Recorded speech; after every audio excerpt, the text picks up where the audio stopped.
watching the One Piece anime, it happened to be we all watched it like at the same time to like Ennis Lobby, and then we watched it to Marineford, and then after that, and then I think once we got to Fishman Island, I quit the anime. I hated Fishman it. Island. Yeah, I hated it. I hate the pacing. I hate the still frames. I hate the running around nonstop. I hated Sanji's blood loss gag. I hated all of it. So I dropped One Piece, and then they stopped watching, and then they kept reading because they felt the same way. So as they kept reading, they kept saying like, "Yo, this crazy thing happened. This happened. This happened. This happened." I'm like, "All right, bet. Let me jump back into it." So I jumped back into it after taking like a year off, and then I got up to Whole Cake. And I hated Whole Cake's pacing so much, I quit One Piece again. Like, I did not read the manga. I didn't watch the anime. Bro, I was so I went through Dressrosa. And then I got to Whole Cake, and I was like, yo, I hate this, bro. Oof. So I was like, yo, yeah, bro. And yo, Dressrosa's pacing in the anime is terrible. Yeah. So overall, me and the boys after Whole Cake, we just stopped watching in total. And we only read it. So anytime there is like a fire episode, we like if like the chat or like the fans go, yo, can you guys react to this one? We'd be like, all right, we do it this one time. Okay. And then we do it and then we have a good time. So that's how we operate on that now. That's totally fine. I totally get it too from a pacing standpoint. You know, they just drag it on a little bit too much because unfortunately that's just what it is with weekly anime. But the only time I ever tune into an episode is when there are moments that I just want and know that the animators now are going to expand on and develop a little bit more. Mm-hmm. You know, like for instance, today's episode with Kizaru versus Luffy. I heard good things. It's good. It's good. I liked it a lot. Niggas is calling it over animated. Oh my god! So first of all, they complained last week that it's under animated, and now they're complaining this week that it's over animated. You're damned if you do, and you're damned if you don't. You just can't make anybody happy. Nobody's ever satisfied, bro. Especially the anime community, bro. They be asking for too much, bro. Bro, it's hard when you like are in like the trenches like this, and you're like, man, you guys should just be happy it's not like Dressrosa anymore. Yeah, bro. Like, well, the thing is too, I think there's too many critiques. You gotta start enjoying something, bro. Like Solo Leveling, yo, just enjoy it, bro. It don't need to be One Piece storytelling deep. You know what I'm saying? Just enjoy it for what it is, bro. Right, but like the overglaze is unnecessary. Do you think you think that the fact that it was overrated is what got you to dislike it more? Well, no, I enjoy it, bro. I enjoy Solo Leveling. I have fun every episode. Like, I don't just like watch. I'm not watching it like, girl, like this ain't my goat Oda. I'm like, I watch it and then like, unfortunately, I go on the internet. My algorithm feeds me the nonsense because I feel like I gotta kind of be in the know for the nonsense for the podcast. And I'm like, okay, can y'all relax? Can we act like Made in Abyss exists? Can we act like Code Geass exists? Can we act like all these other better stories exist? But it's these new anime fans that they don't know none of that. They just follow like whatever is on their Instagram or For You page that they see a cool clip and they're like, "Yo, I need to see what's going on behind that." The word Aura Farmer single-handedly, I think, ruined the anime community. It's single-handedly, I think. I'll tell you this though, bro. I got a theory about Solo Leveling because I haven't read the manhwa. Yeah, I don't read it. Danny read it. I've watched the anime up to episode 35, and I'll tell you this, yo, bro, it might have Attack on Titan levels of like storytelling, bro. Okay, I'm serious, bro. I need you to like dial. I can't. Hold on. So I can't say it right now. What I will say is, we're gonna do an episode tomorrow, right? All right. And then next week we have an episode, but it's break week. Yeah. So I got a theory I'm crafting up right now about how Solo Leveling might have Attack on Titan level type of story. And we just don't know it. We just don't know it yet. But for me, I might be completely wrong because I don't read the manhwa and it's already completed. So, but the thing is, for all the anime watchers, you might look at what I'm about to say and be like, yo, maybe we had this all wrong, dog. Yeah. Like, I mean, and I can't wait. The floor is yours. Cook. I can't wait, bro. No, he's gonna wait. He's gonna wait. I gotta wait because you know it's gonna be better because I'm gonna put like little montage of videos together with proof. I love it. And then you're gonna be like, oh no, I didn't notice that. I didn't notice this. oh, this is fire. Oh, nah, if it Yeah. heads in this direction, it's gonna be dope. And then you're always gonna have the people that read the manga and be like, maybe it should have went that way, but it didn't, unfortunately. You know, y'all, what I'm saying? y'all But about to probably make the most Watch, bro. interesting solo level. Watch, on the bro. internet. Solo, I'm not. yo, solo leveling is heat, bro. It's the closest thing Yeah. to One Punch Man that we got right now. And One Punch Listen, I'm Man, not. I love more than One Piece, bro. I'm not I'm not keep gonna it a buck. say you're right or wrong. Oh. I'm gonna just say that solo leveling is the Fast and Furious of it. No, it's I don't- not. I don't know how you feel No, about it's the Fast not, and bro. Furious. No, it's not. I'm gonna bro. tell you, and I've been saying this ever since the anime got No, it's not. announced. That's so disrespectful. I've This is been Danny's- saying it since it's been announced. You're that in your you just bag right lock now, bro. in, you lock in, and you have a good time. All right, don't It's a good time. don't look for more. What is that saying where like don't look for like a mythical or paranormal reason if it's just a regular shit that's going on. Mhm. Like don't just have fun with it. When I go to see movies like Pacific Rim or a Godzilla movie or like Fast and Furious. Well, no, that yeah. last Godzilla movie was fire. Are you talking about -1? -1 was fire. That was Yeah, deep. it was deep. Yeah, it was cool. Yeah. It didn't get me to cry. But speaking of movies, though, you guys see Sinners? I did see Sinners. Me and Sebastian Oh. saw Sinners. I don't think the twins could watch Sinners because they're kind of religious. Mm. So I saw Sinners. What did y'all rate it? What did y'all rate it? 1 through 10. 1 through 10. I'm gonna give it an 8. 8. Okay. You, Danny? All right. So just all right. Before Danny speaks, I'm gonna need you to know, Larry. Danny is our resident hater. I'm the Okay. Simon Cowell, supposedly. Like I don't he- believe it. he is our resident hater. So you may He's like half vampire, so he got offended. He's like, yo, why they talk about my people like that? They misrepresenting us, bro. What? because I don't know All what he about to say. So I don't. So that's why I'm like, yo, before he say anything, please, I need you to know. Okay. And it's Are funny you 'cause part Corey- Irish? Are you No. part Irish at all? Okay. No, All not at right. all. Just need to get I those don't- factors out of the way. You Not Hun- vampire, Hungarian, Italian. not vampire, not Irish. It's hard when so many people are praising this movie, so it's hard to like manage your expectations when you go in. And Mhm. Corey even texted me as soon as he finished watching. He's like, "Yo, bro, please, I know you. Set your expectations, man. Okay, please." Okay. Right? hmm I just finished watching it 2 hours ago, bro. I literally got out of the movie theater like Fresh. 6:30. Right? Fresh. I'm gonna give this movie a 10 out of 10. Okay. What? A No, Okay. hold on. No. Out of No, 10. you showing off. You showing For off the in front of people. guests. He's showing He off for the in front of people. guests. He for the people, Corey, bro. What? I cannot ask any more of this movie than what it gave me. Even to the people who like said it wasn't a horror movie, I disagree. To the people who told me this was kind of like a musical, I don't know what the fuck you're talking about. I went into this movie expecting a 7 out of 10. Mhm. And in my opinion, from what I got from the movie, and I'm not saying I know every little like detail, every little bit of symbolism or anything like that. And I just went in and my expectations were surpassed. It made me cry. The ending made me cry. Yo, I don't even know Okay. who this nigga is anymore, bro. Listen, I I'm am just a lo- surprise. I am lost. Like I am I'm- taken aback, sir. He I is- clutched my Yo, pearls even at the end of the movie. Shade is in the chat talking about Danny is a different person today. They don't. I don't know who you are. Listen, bro. He found something he likes, bro. I found God in Let that him movie. rock. Found his calling, bro. Wow. All right, Larry, Yeah, what do you man. think, bro?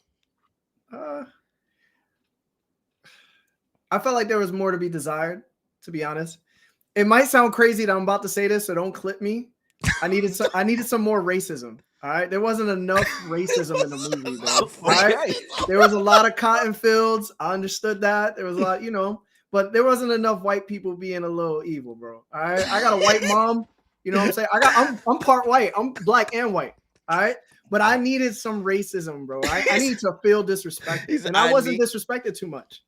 I really wasn't. I mean, when bro hit that little Irish jig, Yo, I thought that was I I'm thought gonna that be was honest. fire. I'm not gonna lie. I That was was good. like, he killed it. he killed that. But it was so unnecessary. I was like, yo, why is this happening right now, bro? And why is everybody vibing out to it? And why am I vibing out to it? Yo. You about to get up from your seat. And Yo, because that's what black people be doing. We be like, you know what? Hell yeah. You Yeah, but then they had the Asian dude, and then they had, Haley. Yo, they was out here vibing too, and I was like, bro, I don't get the messaging. But then I realized because Irish people suffered sort of the Yeah. same way as Black people, it was like a connection where this dude wasn't really racist. He was just a vampire trying to do his own thing. Yeah. And the movie tried to make you think he was racist, but he never really did anything racist either. Yeah. But it was like he knew the struggles of Black people, He was, and yet he conformed to doing what he had to do because that's who he was. the vampire metaphor in it is like, we're talking about the movie Sinners in case anybody's just now joining, right? Sorry. I know this is a One Piece stream, but we are just, quickly yapping. This is what we like to do here. We go off topic. The amount of like racial metaphors in this is like you gotta like go through like a history lesson, watch like a new Rockstars video or a Screen Crush video to like really probably get every single detail. Because like even if you go in as educated as you think you are, you still might miss something, right? Yeah. Like the vampires being like the metaphor for like assimilation in itself, right? Like, hey, just join the group, just be part of it, like, and everything will be fine. Like, we'll be happy. We can forget all our struggles. And it's like the idea of wanting to keep your identity, et cetera, et cetera, et cetera, instead of like trying to like, join in that whole idea of it all. And then you have like kind of the Asian characters there as well, kind of showing that dichotomy with like you from Jersey, right? Yeah. So basically you understand kind of like corner stores, like the whole like Chinese restaurants. You understand like that whole assimilation within like how connected. Like, listen, Rush Hour will always be a classic, and it's a classic for a reason. Yo, Rush Hour is funny, bro. Praising Rush It's Hour. so out of date, but it's I funny. will praise Rush Hour 2 till I die. It's Rush Hour 2 and then Shrek 2. Yeah, it's all about the Mushu, bro. It's all about the It's all about the Mushu. Mushu. See? He know ball. And speaking of Mushu, they cousin was a straight muncher, bro. He like Yo, who that gives girl was it? like, Bro, sir, listen, I he walked survived here. though. Only the Who munchies does- who- survived. Only the Who munchies eating it on survived. first date, bro? Bro, I- said, bro, First said, Eating it in date. that Louisiana heat, that Mississippi heat. Bro. She I'm was not- like, "Yo, I'm I not got some fresh. Cajun." I'm not fresh. He said, It's like, "I need it's some- okay. I just want to Listen, taste. I'm here for the Old Bay, baby. Give me Bro, that sazon." Old Bay. Bro, Give me the sazon. Yo, bro, I looked at him and I was like, see, he set us back like for another. Nah, 400 bro, years. he did it for the love of Nah, the bro. game. He did it Nah, for the love of the bro. game, bro. He's the same dude that Yo. be paying for OnlyFans, bro. Niggas ain't doing it for the love of the And- game nah, no more. bro. I couldn't respect him, bro. Nah, He was man, like, yo, man's- legitimately, he's a R. kid. Kelly, bro. He was like, yo, I'm a great musician, but I'm on some freakish. You know what I'm saying? Like, bro, why is he doing it, bro? Bro I saw hated an it, opportunity. bro. He took the shot. That was a Nah, married bro. woman. He's And like, it's bro. okay. he shot that he wasn't even like qualified to even be playing ball with her. Bro, I guarantee you, he ain't even want nothing back. Nothing back from what? I mean, I believe that. Nah, bro, that's crazy. And Yo, when, she was when- somebody's wife. Yo, he was when like, she- nah, you when she you ain't ain't want gotta to eat give me that nothing garlic, back. bro, I said, yo, can we kill her? Yo, spoiler, sorry guys.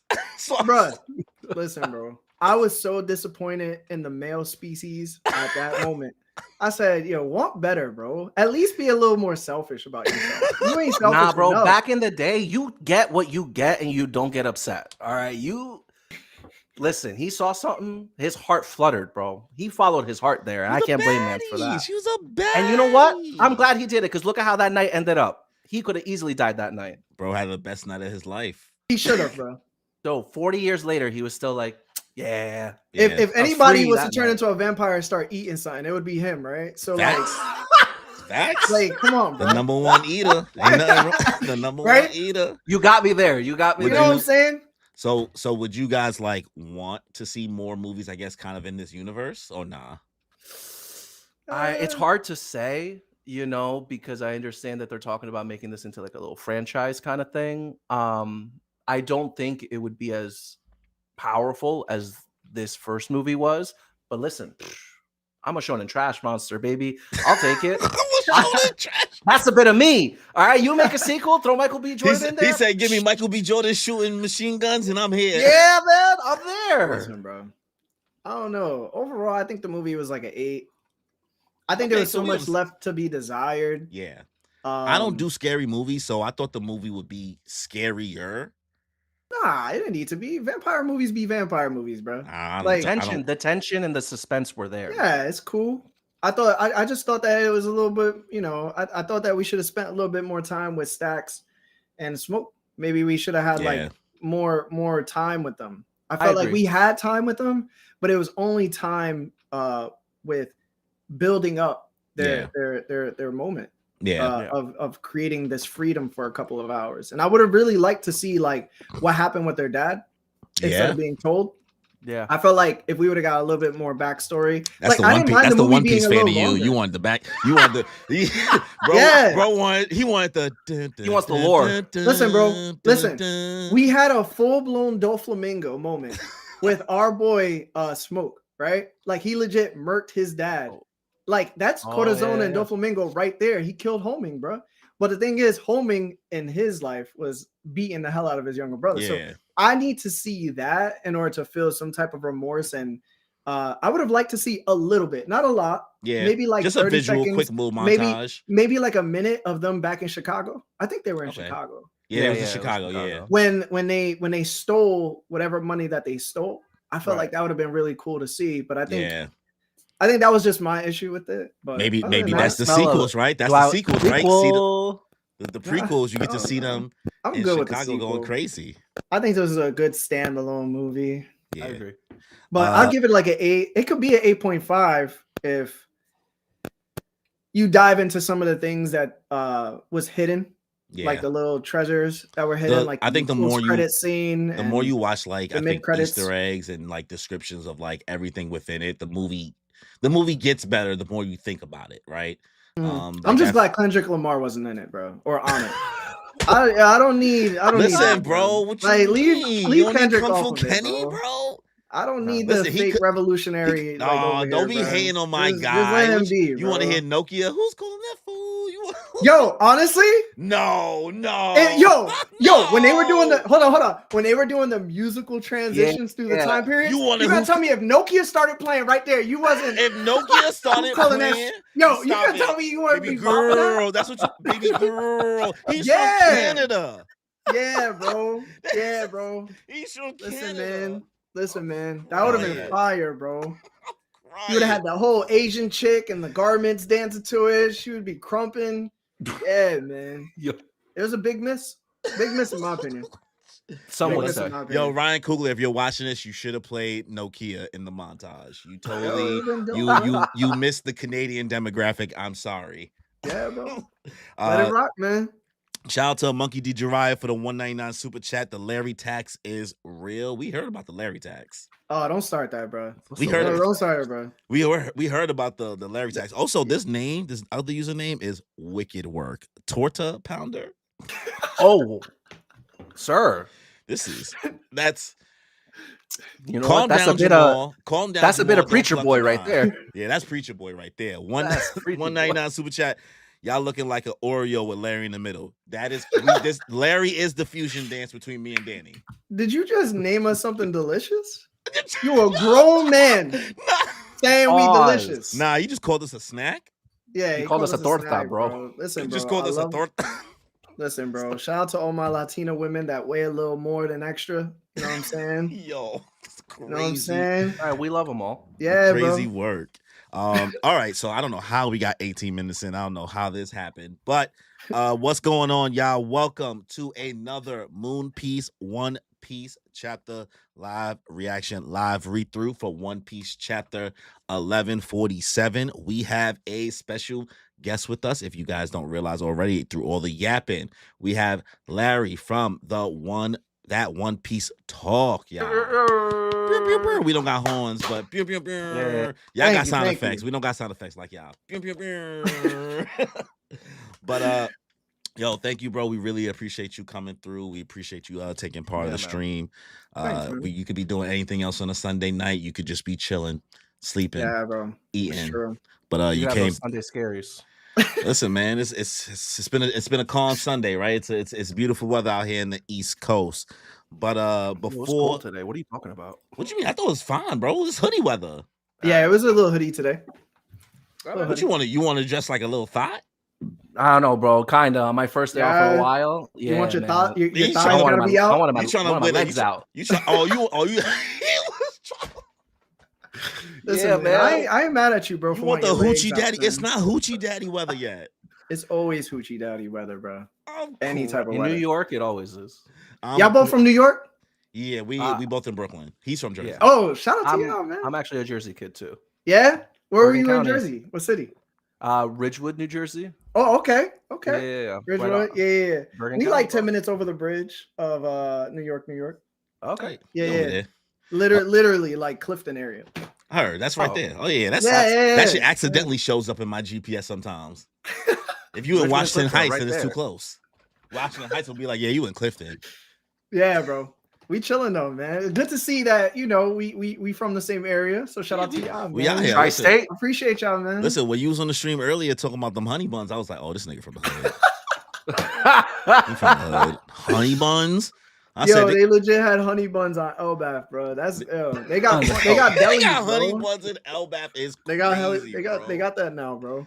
Son, honey buns really been stale since 2008. I'm telling you, son. I haven't had a fresh honey bun since then. No, all right. But you know, before we start to get into chapter 1147, let's do our honorary glazing session Oh my for god. that. Did One y'all learn Piece this from talk. Joe? Yeah, actually. Oh my god. man. Honestly, yeah. We're students of the game, you know what I mean? Mhm. We see Yeah. what they do. So that One Piece talk, 2021. I looked at your footage. I looked at your tape. How? Oh, it's terrible. How did that come to? Nah, listen, bro. We It's all terrible, got to bro. start. We all start from somewhere, right? Yeah, we started. I think you guys started in what? April, June, 2000. I think it was like June 5th, something like Yeah. that, 2021. Yeah. So First episode. So how did that come to be as a collective, kind of starting the podcast overall? Because I'm definitely fascinated as somebody who's been influenced, kind of watching you guys and seeing what you guys do and seeing how you guys have come along from episode 1 to Mhm. what do you guys like episode like 300 now? 201 now. 201? Or Yeah. We just did 200, so we're gonna do 201. Oh, not congrats. too Yeah. long. Yeah, So- thanks, man. So you guys have been at it for a minute now, right? And I Yeah. will almost kind of consider you guys like the worst generation when it comes to it all. Especially Thank you. being a part of, like, you know, there wasn't a lot of people talking about One Piece together on camera. Mad One Yeah. Piece creators talking about it individually, saying their theories, saying their thoughts, maybe one or two people collaborating with each other. So a bunch of guys just like who are big fans of it and may not maybe give like the expert knowledge of like maybe a teching, but you guys are just like kind of like give the vibe of everyday people. So I guess how did that come to be? How did you guys think of it? What did it take, I guess, kind of get into episode 1? Like, explain it to me. So it was my brothers that are on the pod, Sebastian, Lawrence, and Lionel. They're real brothers, like blood brothers. Oh. And yeah, so Wait, y'all all real life related. kind of, yeah. I'm like a distant cousin through y'all marriage. cousins. Oh, y'all Yeah, family, but I've known those guys for like 20 plus years now. And I used to go to their house, and basically they used to have the most hard, rigid, violent like debates regarding One Piece. And it was very much power scaling at that moment, but they were so intelligent in the way they spoke and the way they would bring up facts and random moments that they would just debate so strongly about that I would sit on the couch and I'd be like, oh my God, this is crazy. And this was like 2000 and like probably like 11, 2010. Oh, Yeah. Sheesh, y'all were kids. Yeah. So we were, and I was looking at it like, yo, these guys are just nuts, but they're so entertaining. I can't take my eyes off of them.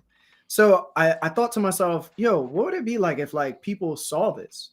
And then the idea just came and went. We never did anything with it. And then I think around like the 2021, I asked them because we were still reading this. We were still watching this. We Yeah. were in Wano, like Kinemon just got bodied by Kaido, right?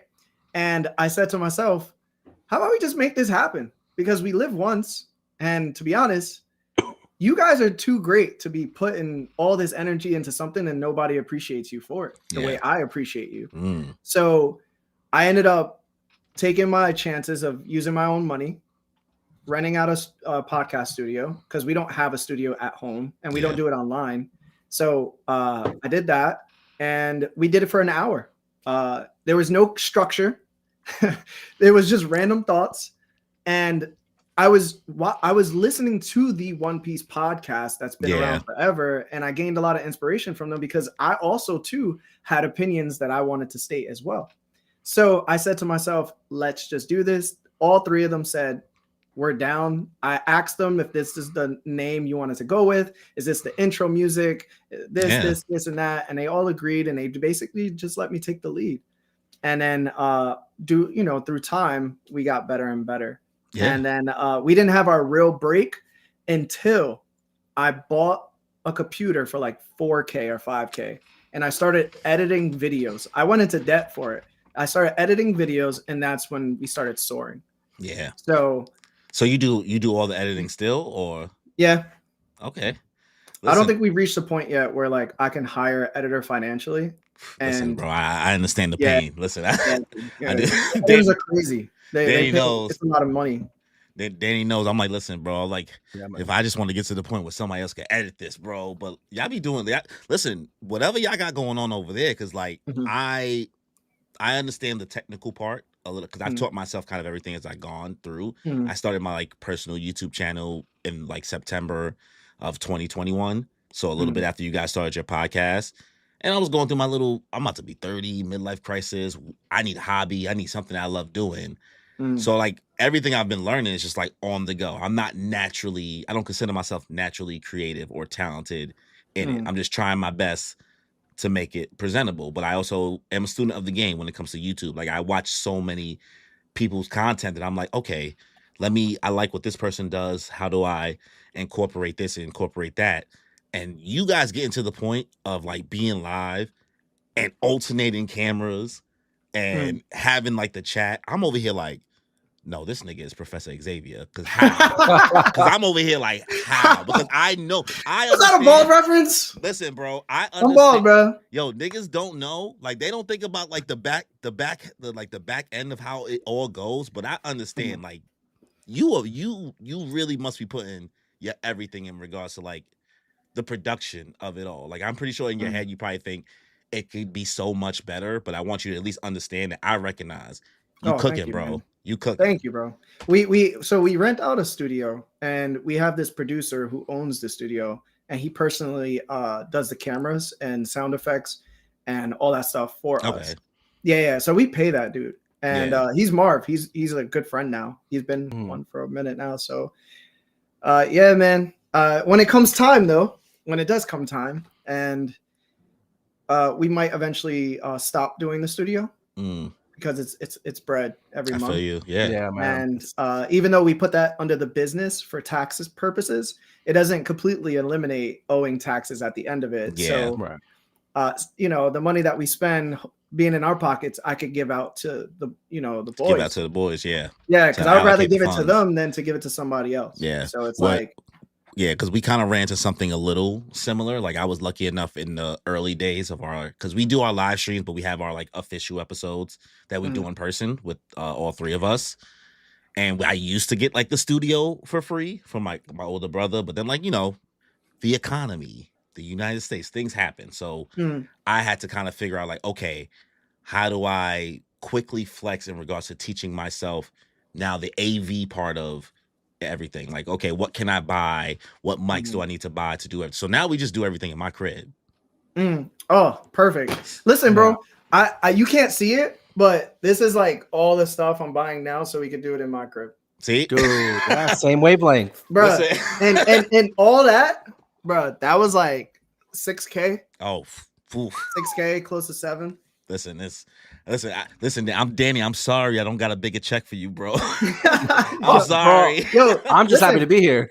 But I'll be honest with you. That was also me going down the drain. Yeah. And the one thing you got to realize is like, if you feel like you got it and you have it, take a chance on yourself. Do it. Because at the end of the day, that's only gonna be deficit for like a couple months. Yeah. And then you're gonna make it more than well back, bro. Yeah. Like So it's either you make already it been back. proven. Like I see, like it's you either make it back, but even still, like in the corniest sense, in the most anime One Piece word of it all, like the experience of doing it all has paid out dividends. You know what I mean? There, and for us, we're like, wow, the fact that one person even listens to us yapping and enjoys it. I'm like, that's more than I would have thought when I was just like trying to text my friends who was like, I'm not talking about One Piece with you, bro.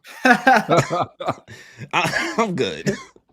You know what I mean? That's the beauty of it, though, man. So I would say, take the chance, man. Whatever you gotta take a chance on, take it. Don't ever say to yourself, yeah, this is too much.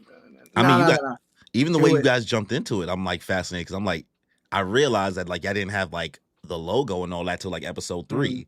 Right? Yeah. Like you guys went with like the classic hip hop feel, looking like making it look like a vinyl record and things like that. I'm like, you figuring it out as you go. He's like, we just gotta get episode 1 out.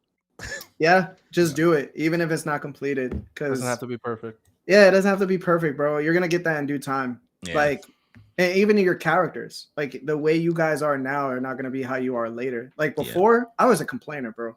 I used to complain about One Piece nonstop. Yeah, man. I used to be negative all the time. And then I realized that negativity doesn't serve me, but it also doesn't serve my brothers. Yeah. So what I ended up doing was switching my style.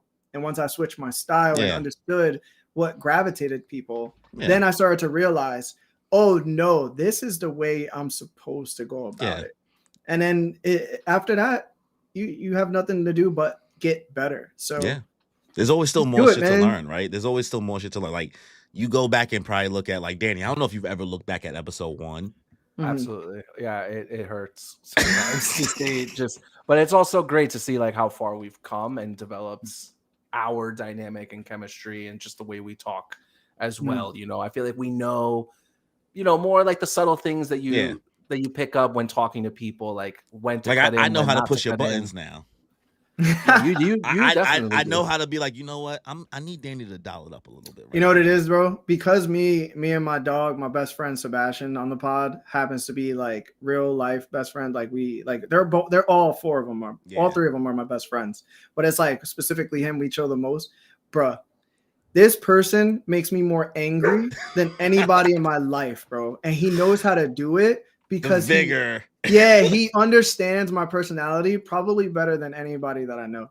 And I hate him, bro. And I'll say it now, bro. I love him, but like, bro, I'll be like, I was like, man, that's my dog though, but you eventually start noticing like the chemistry works and it makes it fun. Yeah. So listen, man, whatever you're doing, just do it. Seriously, learn as you just go. do it. Learn as you go.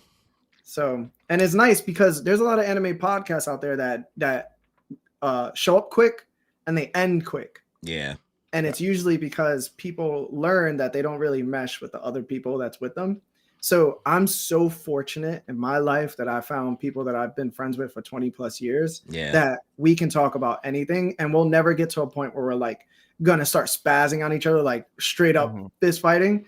Like it'd be looking like we're about to, but we'll never get to that y'all point. know each other. Yeah, it's like we'll never get to we got too much love for one another, so we'll never get to that point. But it does add like a sort of flair that people are like, yo, they good. Just got up out of his chair. They good. These niggas looking like the Joe Budden podcast over there. Yeah, all right. No, because our producer Marv used to think that we would always about to be banging out like every other episode. It was so funny. You got to stay ready just in case. That's so funny because like their dynamic is so like for us like before this the podcast I didn't know Danny and Kimmy like that, so we've been getting to know each other from episode 1 and forward. Nice. So like my thing is that when I thought of it, I was like, okay, I don't really have as much fun making YouTube content without having other people talk about it with. And I realized like, okay, like some corny Luffy shit. I was like, I don't think I could do this by myself. I need to I need to like assemble some people, right? But I knew my close friends. I was kind of scared to like enter maybe a business type dynamic with my close friends, like the ones I've been like my whole life. I'm like, I don't know if I want to go there with them. But I only knew Danny from walking our dogs in our neighborhood. Like Just running into each other. For all the dogs. Like couple, like I met his dog. My dog, I have a Shiba Inu named Vegeta. She's a girl. He has a corgi. Wait, her name is Vegeta? Listen, bro. Listen, Yeah, Vegeta. man. Okay. Vegeta knows no Neutral. gender. Okay. That's Princess Vegeta right there. That's my A strong liberal. I got Princess of you. all Saiyans. that's my queen. So, and I met Danny walking like our dogs in our neighborhood, right? So I only ran to him a couple times, and we would have conversations. Was it like about your dog anime started and manga. fighting? No. chill. It was just like, oh, your dog's cute. What's the name? Oh, it's an anime name. What about your dog? Oh, it's an anime name. Oh, cool. And That's then very it's just- romantic, bro. So That's very romantic. I think bro. that's what people call a meet cute. Yeah, Stop bro. crying.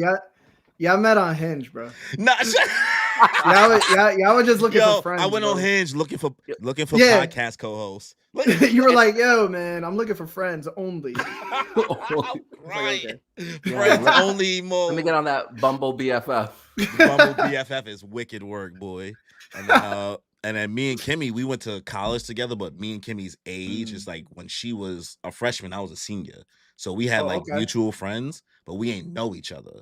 But I always Gotcha. followed her, and I was like, all right, you know what? One, I don't want to go through this with just like dudes. I was like, I might need a girl like mindset and like to kind of viewpoint all of it. And I was like, Mhm. I have somehow been able to talk to this dude every time I run into him in the street with our dogs real quick. We Uh-huh. talk for like 3 or 4 minutes, and then we go on about our day.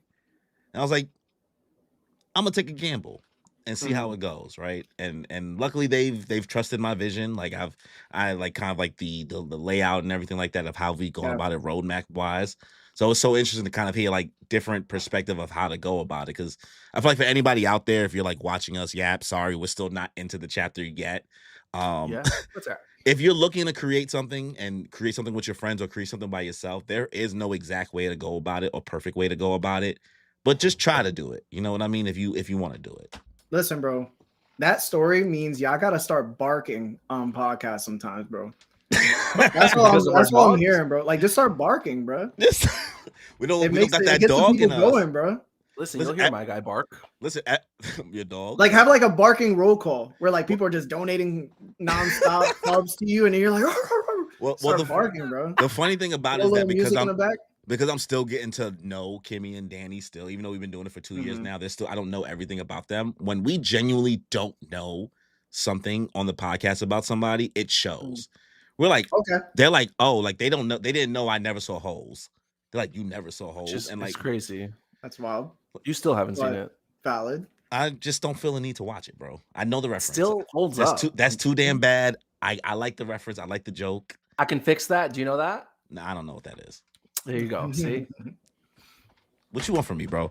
But thank you again though. Let's read a couple super chats before we start to get to the chapter. If anybody's reading along with us, we will be reading through the Viz official translation. As TCB. usual. No TCB. We Because will be because actually, that's a good question. oh my for Larry. god. Listen, bro. You want to bring As- this back up? I'm trying to like do the house Yeah, yeah, cleaning. yeah, yeah. I'm trying to We'll house do it clean. later. You We'll know, do it you know later. what? You know what? Just for corporation purposes, we love Viz, and Viz is the only way we read our manga. You want to read One Piece? Go to viz.com/shonen-jump. Trying to do the house cleaning. Danny's over here trying to still yap. Yeah, Moon Piece only represents them and only them. So only them guys. Yeah, Viz, yeah. please pay us. shout out to Viz, yo. Shout out to Viz, yo. But I'm gonna read a couple of super chats before we start to get in through. Lance Schultz, $2 super chat. Thank you. Oreos are nice, but where my grilled cheese at? Wait, Yo, grilled what? cheese goes a long way, man. Is that Yo, all right, is that a all right. reference? Is that an inside joke? Listen, bro. Whatever you start hearing from these guys during these super chats, just know it ain't my fault. It's Sebastian's fault. Whatever it may be, bro. The comedian. All right? Yeah, bro. You But- want I no don't need that. accountability. I have no accountability for He said, that. he said, bro, I don't even go here. He said, Nah, bro. I don't even Nah, go bro. here. Oh, that One Piece talk. Who did that? You being sneaky, bro? 1999 super chat. you We know what? love Moopies. Everyone W's in the chat. This nigga low W's key. in a shot. Bro was out here Thank just you. yapping it up and just Yo, you, Ryan. you slick with it, man. Multitasking, bro. sneaky. So, Seb, I see you in the chat. $5 super chat. Crazy, I ain't getting invited. Don't Oh, Don't no. Would Batman catch Kira before Light Writes Oh, Bruce that's what Wayne's he name asked? in the Death Note. Mm, Y'all better you guys say- talked about I mean, this? listen. I don't think so because let's not act like Batman is a psychic, bro. If bro was just in his room, how is he? Batman has never caught even Joker before he done stuff. You think you gonna catch him, he's caught Joker like a million times. bro? But not Joker, before he's like fuck Joker shit up. always catches him slipping. What do you You know mean? when people got hit with Joker venom? A lot of people got hit with Joker venom before like he Batman like has makes Batman has it. never showed up to the scene of the crime before the crime happened. Talk to You do- Jason Todd about that shit. You do know Yeah, that Jason Todd will L, stop it. L caught Light in like 2 weeks. You know how many people died before those 2 weeks? I'm pretty sure Batman, who deals with people who can like possess people's souls and all that stuff, would consider, yo, maybe this Death Note or whatever this person's using happens to be mystical of some kind. Also, And like Batman would just find out. Light would have pieced together that Bruce Wayne as Yeah. Batman is so fast because like it ain't that good of a secret. Listen, Light was That's true, a too. small fish. I mean, a big fish in a small pond, bro. All right. He A only knew small Japan. pond. What's the He only knew Japan. He was that was a murdering big people. pond. But Japan brought people from overseas to help. Yo, they had to, right? But then he never crossed internationally to start murking people until a certain point in the story. But before that, he was just murking people in Japan. Bro. But No, he was killing people all over the world. That's why other No. countries were afraid to get involved. Especially once the cult of Kira started coming into the mix I don't and think started that's calling true. people out. Because he only started watching the Japanese news and they would talk about Japanese things. That's like season 1, bro. That's what I'm saying. He would have got caught in like 3 days. I don't know, man. Yo, I don't know, man. that was a Batman, bro. Batman You would have gotta got deal with Superman Batman on would a have got daily caught basis. too, bro. If anything, he would have brought Batman to his side. But that's only if Light knew that Batman was after him. But let's be honest, Batman's part of the Justice League. You don't think that any of those guys wouldn't have been able to figure out that Light was Kira? No. Probably, yeah, that's what I'm saying. Probably fucking No. Martian Manhunter over here is probably Oh, fucking God. figuring Just this shit out. light a match and Martian Manhunter don't know what to do. Okay, bro. It's disrespectful, bro. I don't know how y'all Oh look my at Batman this God. way, bro. uh, Batman got yo, more than white privilege, bro. Batman got more. I don't know, man. You gotta He do, bro. you gotta have to prove that in the Batman. That's all he got. Listen, bro. Girthquake 4.99 super chat. Thanks. Damn. Girthquake is wicked. What? Yo, That Torta what is Pounder and now what is Girthquake? going on over there, bro? Can you what's going on over there, bro? Yo, listen, man. What type of The Grand Fleet is pretty strong, bro. He said, yeah, that's this the Cavendish, right? This the Cavendish of the Grand Fleet. Thanks for dropping 5 gifted in Larry's stream. Here's some Larry tax back. Also, who y'all got and what diff? Kid versus Sorrow, Kid versus Law, and Kid versus Cat. See, You were that's too you were much. talking to a What? resident Kid hater because I'm taking Kid losing in all 3 matches. Yeah, Who was the 3? 100%. It was Zoro. Zoro, Law, Law, and Cat. Katakuri, I'm assuming. Yeah, Yeah, category. he loses all 3. Not Carl Yeah, Anthony easily. Towns. How about you, Danny? No, 100%. Zoro Yeah. washes him. Law, easy. Katakuri, it's not even a competition. Come on. What are Now we the talking only about? problem Zoro might have is the magnetism will take his swords. Unless he uses hockey, Yeah. which would probably prevent Thank you. the magnetism from happening. Thank you. You think Enma's going to go over to that bum? He could be part of the arm? I'm No, glad. bro. I'm glad you understand hockey, bro. That's disrespectful. Nerd Taku $5 super chat had to drop it and show love to these goats. Knew when I met boy. Moon Piece at Anime NYC, they link with the best One Piece pod around. Much love, Larry Tax. Oh my God, Taku, come on, bro. Man, Yo, thank you, bro. Appreciate Yo, Larry it, Tax is real. That So Larry- hashtag from before? bro. It's almost as crazy as the Shonen Showdown in the sweatshop. Listen, bro. Just know, IRS. This is not. I'm not collecting any of this. okay? Like I gotta each episode. I feel like I gotta say it, bro. Just in Yeah. case IRS come around. Yo, and be like, you "Yo, know, what's this, yo?" you know they watching. They- Listen, man. Don't- Sir, we guys, have documents Guys, here. make sure you guys are paying your taxes this year and next Well, it's too year. late now, right? No, well, no, just listen. At the end of the year, don't think that y'all can, as an adult in the room, make Mhm. sure y'all don't think y'all can just not pay y'all taxes this year. I know this year is Mhm. crazy, Mhm. but my last serious moment. Lucky Rue $5 super chat. Who do y'all think has the hardest goal in One Piece? I say Dragon for the sheer number and strength of people that have to go down. Hashtag Larry Tax. Yo, you really gonna have to call the IRS. Dragon's goal isn't like the world government being hard to take down. It's just him doing anything. like the dude just we just got the wrong guy in charge. Yeah, he just doesn't do anything, bro. Like he don't even got a reason to be in the story no more because Sabo took over his story. That is extremely valid. Wouldn't it be Chopper who would have like the hardest goal? Because he's trying to cure all the sickness in the world, and that's just like not realistic. Yeah, Chopper's wilding. I'm not gonna lie. I feel like Nami's is also pretty hard. Like, nah, that's pretty in the easy, beginning, bro. No, bro. In the beginning, it's we got cute. a map it's now. Like, oh, she wants to do a world map. I love that for her. But like, now that we're in the new world, we're like, yo, she'd have to be a giant to have the lifespan it would take to document the One Piece world. I don't know, man. I'm sorry. I'll keep it a buck, bro. Sebastian said this before. It's Tashigi, bro. Being the strongest sword? No. Collecting all the swords. She has to collect all the swords. Yeah, she's wilding. She's not doing that, bro. Yeah, she's wild. Like nobody's about to be like, you know what? Like Mihawk's gonna be like, here you go. You can have my pink sword. You're right. I have a Whitebeard thing. I have a theory about Tashigi coming out soon.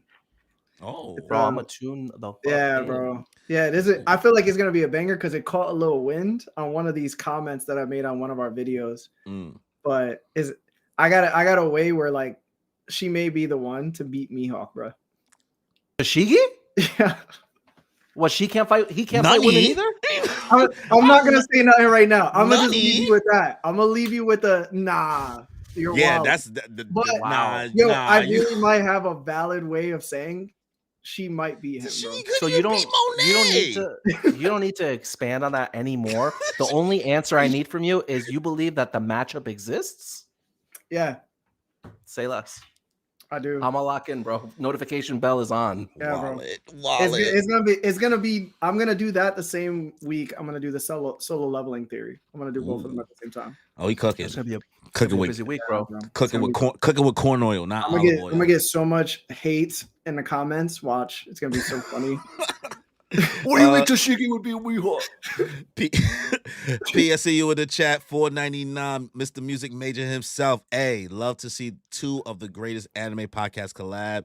Hashtag this is good talk. My guy, bro, that's $49.99. Not $4.99. What I said $4.99 by accident? Yeah. Oh, my boy, Preston, bro. You know what it is? It was the Larry tax. It brought it down. Oh my god, I love Larry tax. I love Joe. Those are my guys, man. Nah, thank you, bro. If there's two people that know how to piss Joe off, it's me and P. Yeah. At one time, boy. I didn't even know he felt. I didn't even know Joe felt so strongly about Hunter x Hunter. I was like, oh, I didn't know this was your shit, bro. Didn't know this was your king. I'll tell you this: that Chimera Ant arc is top 3 all time of arcs. Of what arcs? Of anime. Oh, Corey. What anime?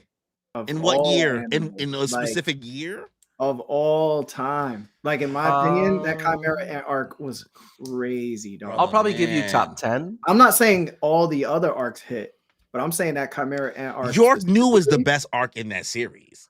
Kurapika going crazy? Listen, York New was cool, but like it was short too. It was all right. They explore more themes in the Chimera Ant arc. You can't give it to York New. I think York New is better than Chimera Ant, bro. This is personal preference, bro. This is telling me a lot about you, bro. I'm gonna let you know, bro. Listen, I had a lot of fun. That's a bad take, bro. I don't even like Hunter x Hunter like that. That is not a bad. That's a bad take, bro. That is, Chimera Ant is so overrated for no reason. I had more fun in Greed Island. What? No, Corey. I had more fun in Greed Island. No, stop. You're playing games right now, bro. I had way more fun in Greed Island. At least they had Yu-Gi-Oh cards, right, Danny? You love Yu-Gi-Oh cards. Get the fuck out of my face, bro. All right, that wasn't no TCG, bro. That was a TCG, bro. This is bad takes, bro. Martin Luther Jinbei 199 Super Tech. Seb, don't ever show up to Fishman Island ever. Yo, the Martin Luther Jinbei. Y'all might have some of the best names I've seen in YouTube ever, because that One Piece Grand Fleet is crazy. Yo, bro. I love So that. I've funny. heard that before, but to see it on an actual profile, I'm just wait. I'm waiting to see iconic. where's the mountain eater. I'm waiting to find the mountain eater Where's the himself. mountain? Yo, they're too funny, bro. I love our fans, bro. They're so funny. Like they're legit comedy, bro. I'm crying. These names are creative as hell. Ellie, see, I'm gonna say this wrong. Ellie Daggerate, 199 That's pretty super good. chat. Slaving away because ain't got nothing better to do. Damn. Yo, stop, bro. They don't need to know all these things, man. Damn, bro. They giving out the lore. That One Piece lore over here. But Yeah. we've caught up on the super chat. Shout out for everybody who's came through. We are 50 minutes in. I don't know how this happened. This has never happened. So No, you it's broke a Sunday record. night. You broke a yapping record, bro. I am a yapper though, bro. I'll be Listen. yapping, bro. Listen, we're happy to hear it, bro. Yeah, man. I'll be yapping too much. So we're gonna get into chapter 1147. Finally, we usually take turns going through the. Danny, you want to take us off and then do the cover page in the first 2 pages, and Yep. then what we'll do is how Viz keeps it is like you know how they have 2 pages at one time on one screen. We do 2 pages at a time, and then we kind of alternate around, say our jokes, say our thoughts, give our theories or things like that as we go through the chapter. Have fun with it. Do your best voice acting. Listen, the floor is yours, right? So Got you. Danny, you go first. Larry, you can go after Danny, and then I'll go after Larry, and then we'll And we do 2 take it pages on. each. Yep, Yeah. 2 pages each. Okay, got you. But All right, Danny in the starting beginning off- will look like he's doing 3 pages because he's doing the cover story and the first 2. Got you. One Piece, chapter 1147, titled What We Are Afraid of. Ogre Child Yamato's Golden Harvest Surrogate Pilgrimage, volume 32, believe it or not, thanked by Raizo, Believe it or not. daimyo of Udon. And here we're seeing Yamato chowing down on some onigiri that Raizo apparently had the time to make. And I'm going to tell you right now, guys, I did not need this cover story. It was. I'm sorry. Did you see the volume 32? What are we doing? No. I'm over this. Well, now we know Raizo is the daimyo of Udon. I didn't need that, bro. I didn't need that. You could have put that in an SBS. I don't need that on a cover story. I need to see this woman moving off of Wano. I need to see that ship guy that she just rescued build her a boat so that she could go. Yeah. So she could go to Elbaf. I'm over this. It's not over though. You know you got like 15 more volumes. Yeah. All right. Well, dude, this is just too much. But heading right into the chapter, now we're seeing a little flashback of Saul saying, "Stay hidden, Robin and Chopper. I've seen him before. He's a holy knight." Huh? They're immortal. You can't beat them. Hide and wait for your chance to save the kids. I guess that means there were 2 survivors of Ohara, says Sommers. The Navy sure did a sloppy job. And then you're hearing some rustling in the hair, and Sommers picks up on that, huh? And then you're seeing Robin and Chopper slowly going down, trying to hide themselves. Sommers turns, "Gunko, you caught the Straw Hat crew then? You gonna take them with us?" And then Killingham turns in, "Don't be stupid, Sommers. Are you trying to make Straw Hat Luffy furious? Let's just fulfill the mission and go home." And then we're seeing the Straw Hat crew all tied up. Usopp, Nami, Jinbei, and Brook. Poor Saul's been tormented and let Colin get kidnapped. How could you let this happen, Jinbei? Stop shouting. I'm trying to come up with a plan, all right? What are these powers anyway? And Usopp's over here saying, "That chick is scary. I thought I was going to die." I feel like there's something about that woman. However, maybe it's just my imagination, says Brook. And over here, boom, pointing in his face is Gunko.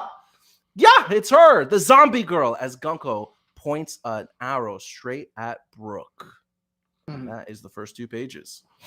Yeah. Right. So what do you guys do? Do you guys just read it, or do like you talk about? Now we talk about it Yeah. every as once we're done As reading it like the goes on. person we talk about it as we go. So Yeah. how are we feeling about these first 2 pages? What you guys get from this? There's so many like little speculations without any real evidence, and I think it makes it interesting, but it also makes it frustrating because it's like, how does somebody like Saul know who a holy knight is? I get it. He's a vice admiral, but I've never suspected vice admirals to be within the range of seeing a holy knight unless they were needed during like a buster call. And even during buster calls, it would mean that the islands are trying to harm the celestial dragons. And that's the only reason like celestial dragons ever move. It's because somebody's threatening celestial dragons up Yeah. front. And even then, the admirals get sent in their place, right? Yeah. So it's like, when do these guys ever show up? And it seems even Brooke knows about Holy Knights. So like they gotta Yeah. be moving around even when celestial dragons aren't being threatened. I think it's definitely like a hearsay thing, right? Whispers, like legends. They're like, yo, there's definitely like another. They might just know a little bit of something. Like, there's somebody on the top end level, just like as people within the real world, we know there's like, there's the FBI, but we know there's somebody like, and they might have heard the name. That's how I took it. Do we know how old Saul is? Because he's a giant, so he could have been around for a minute. And I guess if you're around, Yeah, the world government Saul's for probably a definitely while, older than Brooke. Let me Google it. Saul. I mean, Saul. There might have been a Age. chance where Saul's just Saul's 127. Damn. that was Yeah, quick he enough. definitely might. Like he's probably heard the whispers of God Valley. He was, But he said present. he's seen them before. Mm, That's the thing. He's seen them before. Yeah. And the thing is, he also knows that they're immortal. So he probably saw That's them actually in crazy. battle. Oh, we're talking about So Brooke, it's right? like- Not Saul. Yeah, no, so- Saul said that. Saul said it? that.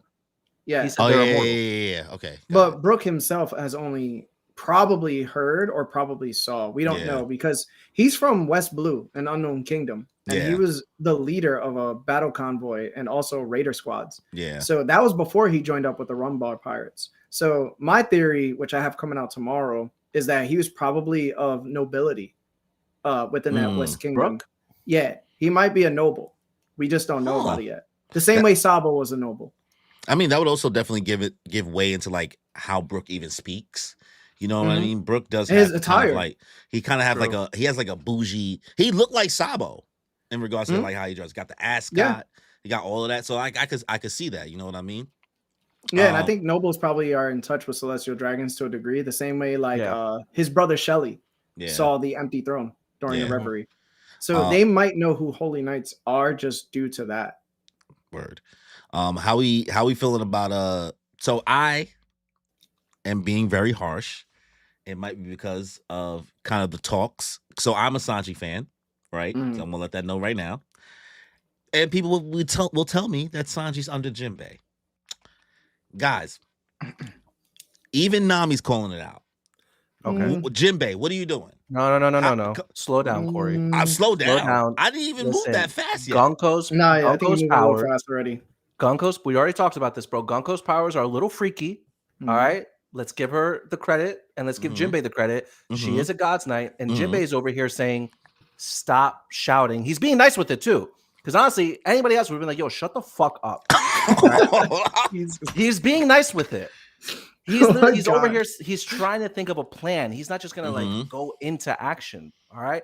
Let's be They honest. did go into action and they lost. Right, but they're not going to keep going. They're tied up right They now. can't bro. keep going. They need to formulate a plan Mhm. before they take action. All right. So if I were Jinbei, shit, I really, again, he's a gentleman. Let's be honest. Nami's over here complaining. I don't know why you're putting it all on Jinbei. You've been traveling with Usopp the longest. What's he doing? This is supposed to be his arc, right? You have different What's up, bro? expectations. You know which friends in your friend group can scrap and which ones can't scrap. Don't do that. All right. Sure. Don't do that. So you're telling me that Sanji wouldn't be tied right next to Nami? Sanji, Sanji would have just lost this battle once he saw Gunko. It's not fair. Exactly. So I don't know why you're even trying to make this. That's a different type of comparison, L, bro. though. Would Zoro have lost? It's I mean, you're both right, in my opinion. But I will say this: the main benefactor as to why I don't think Sanji is under Jinbei or like Jinbei's over Sanji. I think they're relative, like right now. Yeah. I have Jinbei a little bit over Sanji because of the hockey factors. But I think, and this is what I was gonna say tomorrow too. I've tried to say this a couple times that whatever this regeneration ability is that the Gorosei have, it's from Imu. It's theoretically it's from Imu because Imu took away Saint Saturn's powers and then he ended up passing away, right?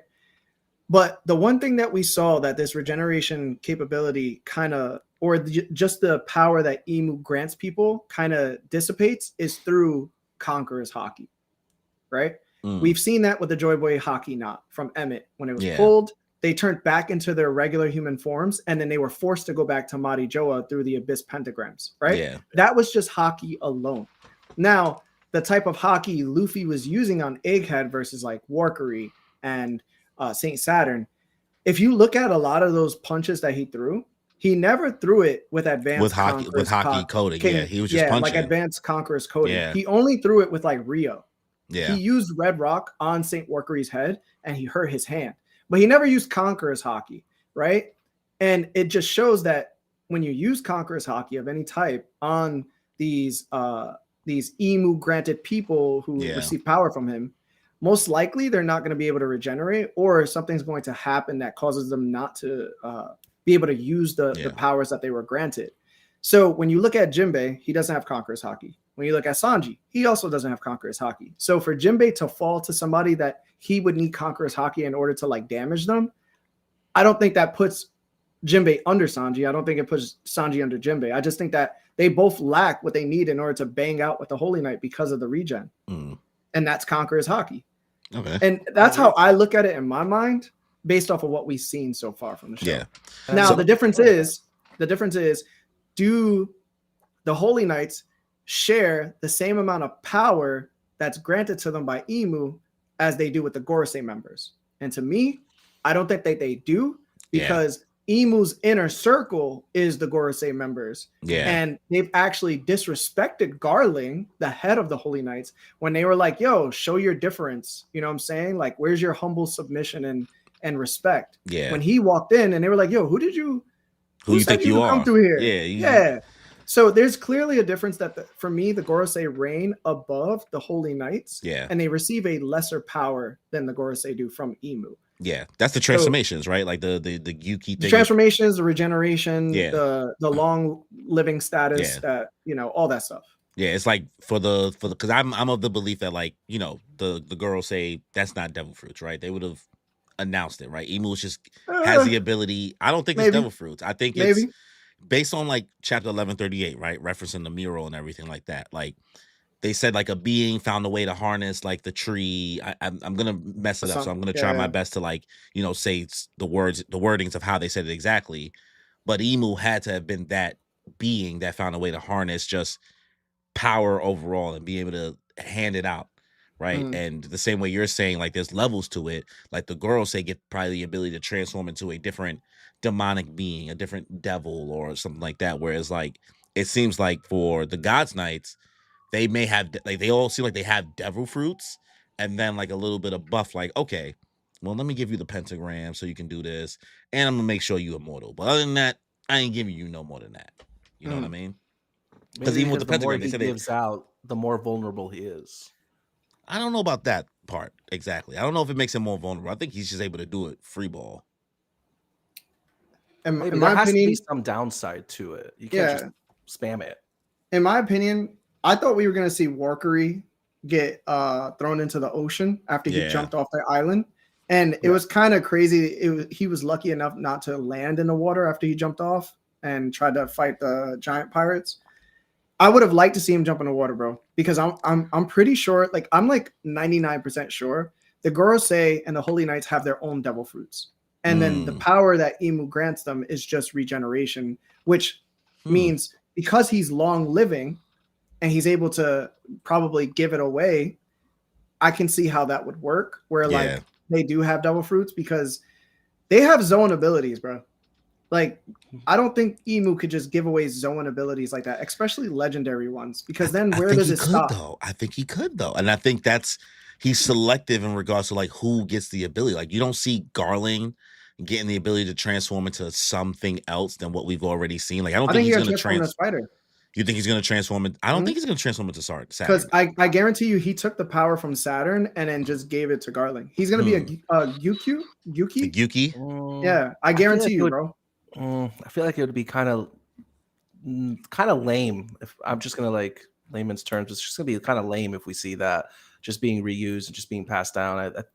I think that would be much better narratively if he's just nice with it, with the Haki, just like Shamrock is probably going to be, just like Shanks is. Well, Shamrock already showed that, like, he already has a saber that has the Cerberus in it, so he's already not a Haki guy. Yeah, and again, like, Garling was probably the one who gave Whitebeard his scar. I don't see you don't think it was him? No. Why disagree? People avoided Whitebeard, bro. What do you mean? People avoided Whitebeard, and plus the other reason is, like I said, Holy Knights don't move unless Celestial Dragons are being threatened, and Whitebeard was always the one not to threaten Celestial Dragons. He was like, nah. He was like, nah, unless one of his kids ended up running into a Celestial Dragon, and like you know what I'm saying. Then Whitebeard comes after you. Wasn't Whitebeard on God Valley though? And that's probably where he got the scar. No, when Whitebeard got the scar, it was after he met Roger, like for the final time. Because he didn't have the scar when they he didn't have a scar then. Interesting. Because we saw Whitebeard after that moment when he linked up with Roger, when he asked Odin to join his ship, and he didn't have that scar. Right, and that was obviously after God Valley. Yeah, they call you out. They said Larry will never say Whitebeard got scarred by Garland. No, the thing is, you would have to prove why that would be possible. And right now, it's just like, apparently Whitebeard was just sailing on seas. Garland happened to be sailing on the sea, and then they fought. So Garland would have to go out of his way to fight Whitebeard for no reason. Well, if it's one thing Whitebeard knows how to do is get snuck. By his sons? You really got me thinking now, man. No, it's true. Really good point. Unless Oda's about to retcon that whole shit. Nah, look at Odin's flashback, and you'll see that God Valley, there's no scar, and then there's no scar after God Valley. But the final time he meets up with Roger, when Roger tells him he's about to pass away and tells him what the One Piece is, he has the scar like then, and then after he gets another one. Yeah. All right. Well, last detail I want to bring up in these first 2 pages is I really do like the respect we really been seeing over these this arc completely for Luffy as an emperor. You know what I mean? Like the fact that Killingham is over here like, yo, we don't need to really be pissing bro off. We can do this without doing don't put too much salt. You put too much sauce, bro. That pays into what Barry was saying before about the Conqueror's Haki being one of the only things to affect the regenerative abilities because they know Luffy's got it like that. Listen, if you ever see me in the middle of the forest with a grizzly bear, help the bear. Shout out to Zoro too. Like if Zoro comes across one of these dudes, or like let's say like Gabon has one, like he's a conqueror, I could see him fighting Sommers and possibly hurting him, and then people are gonna be like, all right, like it depends. I mean, listen, Danny was in the camp early on that Sommers was that Gabon wasn't going to be seen until the end of the arc when it was time to say goodbye, and he just gave him a pony lift. I was like, nah, I told him, I was like, Gabon's probably going to be the first person to fight these, like really fight these guys. Yeah, and we're clearly seeing that. Well, that's spoiler. We'll see at the end of the chapter. Yeah, we're gonna have to see. Well, Larry, you want to take these next 2 pages? Yeah. So Gunko puts her foot on his face, and then Brook goes, "Gwa!" And then we hear Brook, and then Gunko goes, "Listen up, you." And then Brook goes, "Huh?" And she goes, "I want you to write songs for me for the rest of your life. You're going to be my slave." And then Brook is like, "Huh?" He's like, "Did you know I have, the type of hair I got?" And she's like, "Wow." Nami goes, "What? Does she know about Brook's music?" Usopp, a celestial dragon who's a fan of the Soul King? Jinbei, sounds like a nightmare of a fan. And then Sommers goes, "Knock it off, Gunko. I don't want to fight with one of the 4 emperors either. Let's just do our job and go." And then Brook sits up. He says, "I'm quite sorry, young lady. But from the day that Captain Straw Hat Luffy bestowed me my second life, I have been dedicated to no one but him." Pause, bro. And then Gunko goes, "What if I said I would kill you?" And then Brook said, "I would rather die than live without honor." And then we hear Usopp go, "Look out, Brook." And then Gunko kicks Brook right in the face. And then she grabs her chest, apparently in pain. And then she said, "My Shayla." Yeah. And then you see her in the background beating on Brook. And then we hear them screaming for Brook. So Sommers goes, "Are we good now, Killingham?" And then Killingham responds, "Yeah, go ahead." I think that the stocks that Gunko's secretly a revolutionary are pretty down, especially after these 2 pages. I don't know, man. They're looking up to me still. She's a bad groupie, bro. She could have killed these dudes. She a groupie, bro. Well, like they just said, they're not trying to piss off for a Yonko, because if they kill anybody, hell, Sommers doesn't even want her to kidnap one of the crew members. They already know that Luffy's about to pull up. He did it on Enies Lobby. He'll do it again. they're not trying to They catch did it on that Eddie's smoke. lobby. They got Like- the Carfax. They look back at the game tape. Yeah. It was like, nah, I seen what they did over there. They know the details. I just not like she literally wants him to be her slave. That's crazy. Yeah, She's not like she's not even fangirling. She didn't even fangirl for a minute. She was just like, I'm taking you with me. That's celestial dragon mentality, bro. Listen, I just want to give a shout out to my guy Brooke. Oda, you may not give my guy Brooke the best fights, but you definitely know how to give my guy the best bars. Oh, I thought you were gonna say the best view because Yeah, I was gonna Stop say it. the best view too. Listen, You've this been was- trying this- to look at panties for a minute. This was a dog. missed Yeah, panty man. joke, but she already gave it to him. So what was he gonna ask? What was he gonna ask? He was speechless. You can never be satisfied, He bro. clutched his pearls. He was like, "Oh my God, young lady."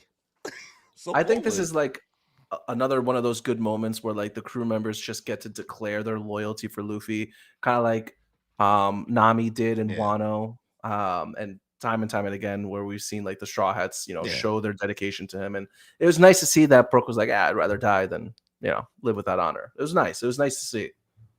Yeah. My guy is always cooking. So I didn't realize that like Gunko was like beating on him. I thought Gunko was like checking on him because she felt bad for kicking him. Because that's her Nah. senpai. She beating on him, bro. Damn. Yeah, But man. why is she grabbing her chest? That really Because it hurt confuses her, bro. She love him. She love his music. me. It's Then why like does she a- keep beating on him? Because she got to. No, It I could think there's be, something else there. So it could be a hint that Brooke's devil fruit itself is affecting her, or like her regeneration abilities, because Brooke has the ability to affect people's souls. Mm. So he's probably affecting whatever she's carrying, the same way he affected Big Mom's homies.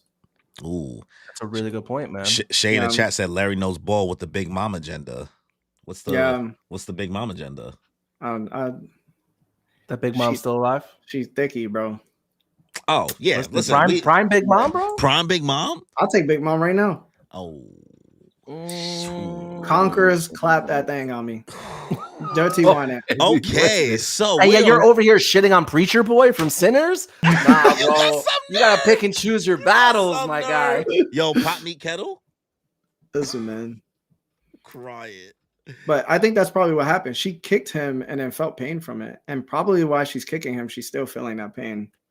I mean, maybe the cost of getting some kind of powers from Enmu is that he'll like take your soul. Like you make a deal with the devil, you're putting your soul on the line. Oh, yeah, So 1000%. maybe because her soul is tied to something else or whatever it may be, like you said, Brooke's devil fruit's affecting it. Yeah. Mhm. Might be. All right. Or she Okay. might not be a real person.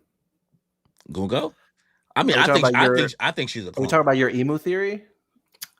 Yeah, that emo theory was off. But it was fun. It was fun to play with. Right? What's the emo theory?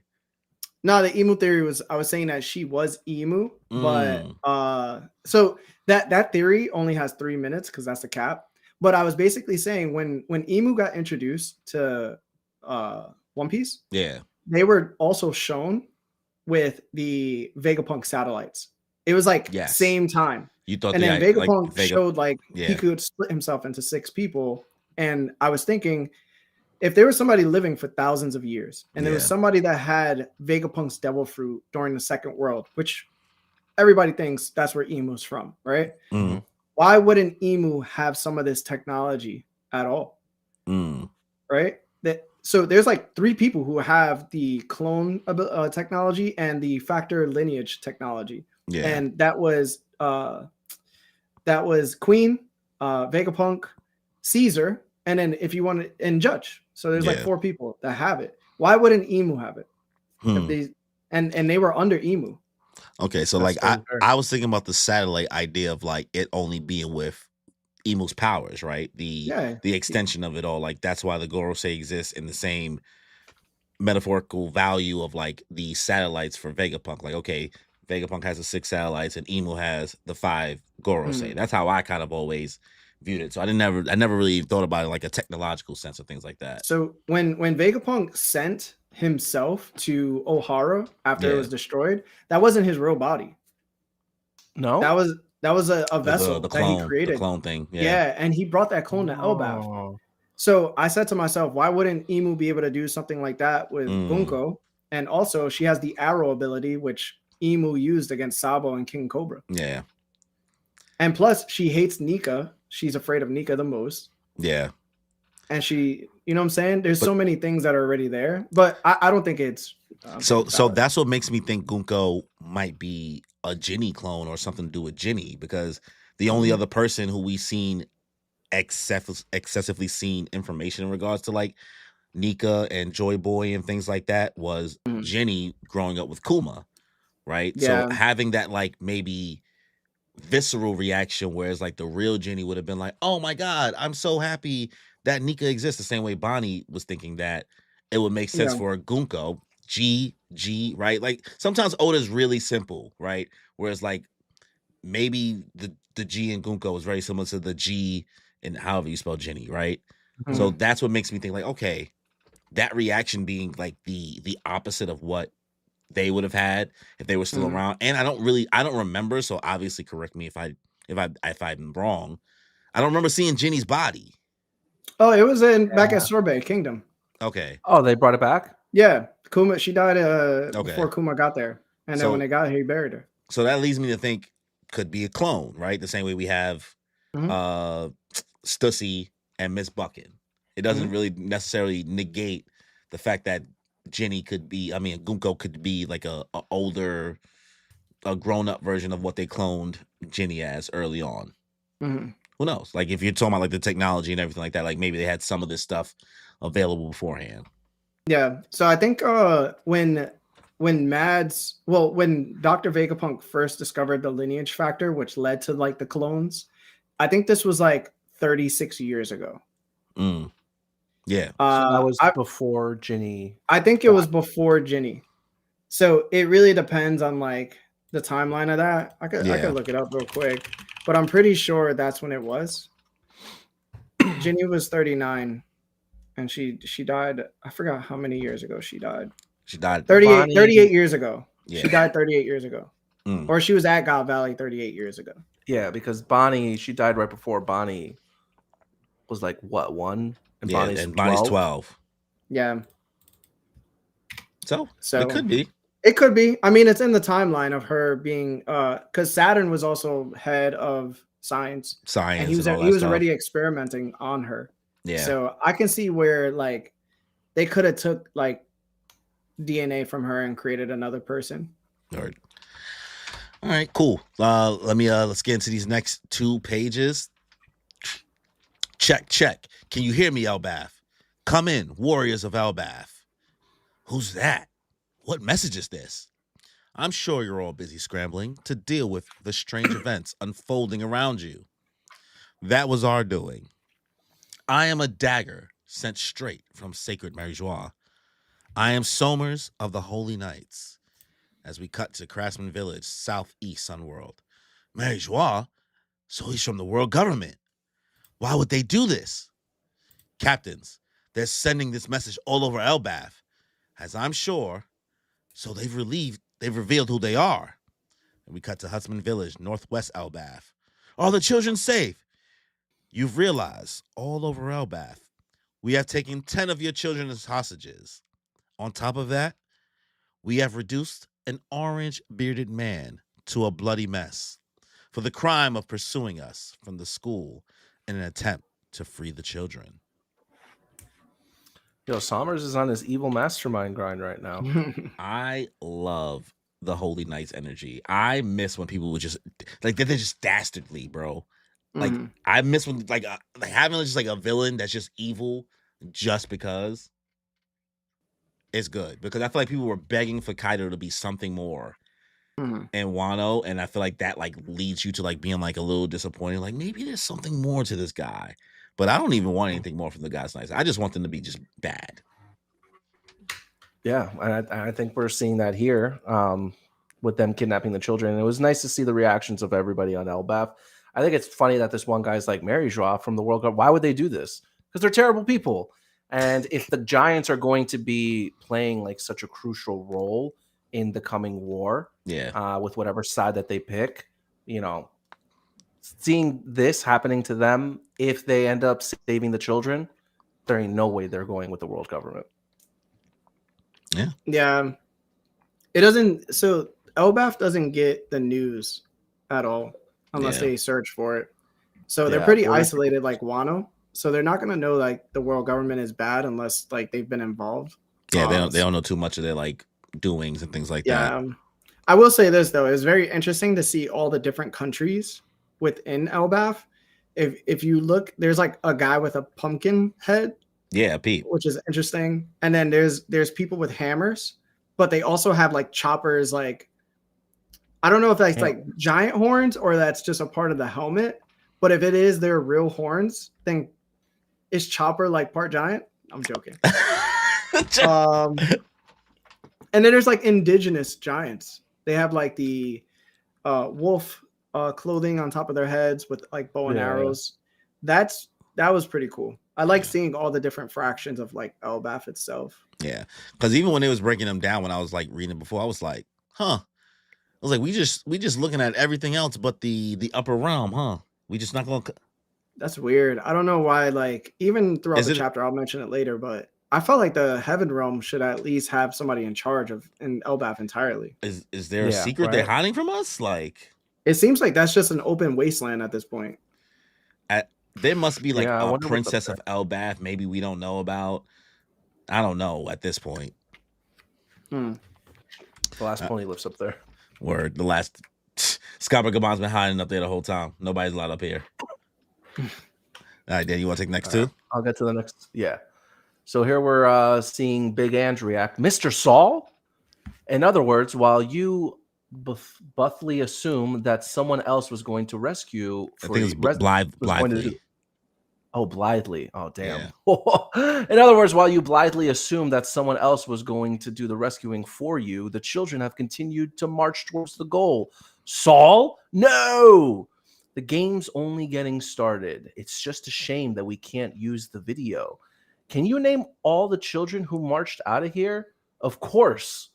Then let's let their parents know that it's time for the twerps to wake up from their dream, says Killingham. Hey, how come we're all just marching along like this? Says one of the kids. Where are we going? I don't know, but we're already far away. That's not true. This is branch 8. We're on our way. We're on the way back. Yeah, but we can't control our feet. Why can't we go home then? I want to see mommy. I want to see daddy. We're kidnapped. It means we can't see them. What? Stop whining. I'm here. And unlike you Bro, they keep all crybaby whining. weaklings, I'm a warrior. Ah, says one of the kids. A monster, a ghost. Save us, Colin. Here we're seeing Colin even react. Yeah! As he screams at the top of his lungs. Bro think he All Might, huh? I'm here. Yeah, man, he's a My Hero fan. Plus Ultra. Yeah, I'm glad to see where the kids are awake. Yeah, finally like Yeah, getting yeah. to see a little bit of their personalities and things like that. Like got to give us something, I guess, at this point. Yeah, I wonder if what I guess the shadow, not the shadow monsters, the dream monsters that Killingham cooked up are there now to make sure the kids get guided safely, because I'm assuming they're not going to let the monsters attack the kids. Well, Yeah. these Which I thought for a second, because they were going to let the kids die by fire anyway. They didn't give a shit. yeah, well, that was like Yeah. a momentary thing. Like, they don't want them to really die by the fire, but they're like, "Oh, whatever happens, happens."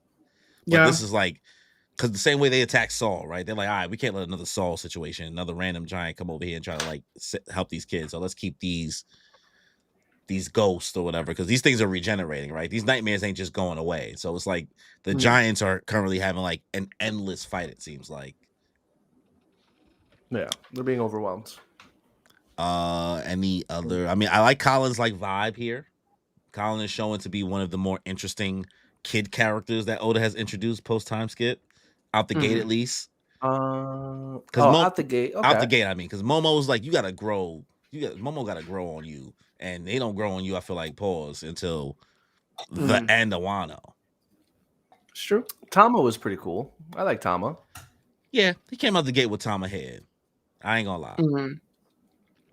And Big Ange though, girl, it's gonna get worse later in this chapter. But if you ever needed an op within your group to just tell everybody your shit, Nah, Ange. bro, you It's can't Big blame Ange. her, bro. What? You can't blame her, bro. Nah. It's not her fault, bro. I think like letting the people know like what the exact circumstances are is important to the rescuing. I mean, do you think? I mean, it's a little bit of spoiler for what's going to happen later on in the chapter, but do you think Yeah. Scopper would be rushing to go save the kids if he didn't think that Colin was one of He them? needs to hit a name. Mm. Yeah, but there's something else you do later that's like, all right, girl, shut up. You just need to confirm it, bro. Larry, you want to take the next two? Yeah. We get to the Savar, and it says, it sounds like they took out Sol. Turn us around. We need to go save the kids. And then we hear, but captains, there's a hole in the bilge, and we've got broken oars. And then we hear, damn it, what kind of freakish beast is that? And then one of the giants says, I don't know. It's some sort of woman monster. Kind of looks like my wife. Watch out. She's going to beat you over the head. And then we see this like evil woman breaking the oars at the bottom of the ship. That other one looks like my wife. Huh? My Wait, wife? these monsters all came from the children's worst fears, right? And your wife is Bent's mom? That's right. So Bent was asked to imagine what he was most afraid of, and the answer was mommy.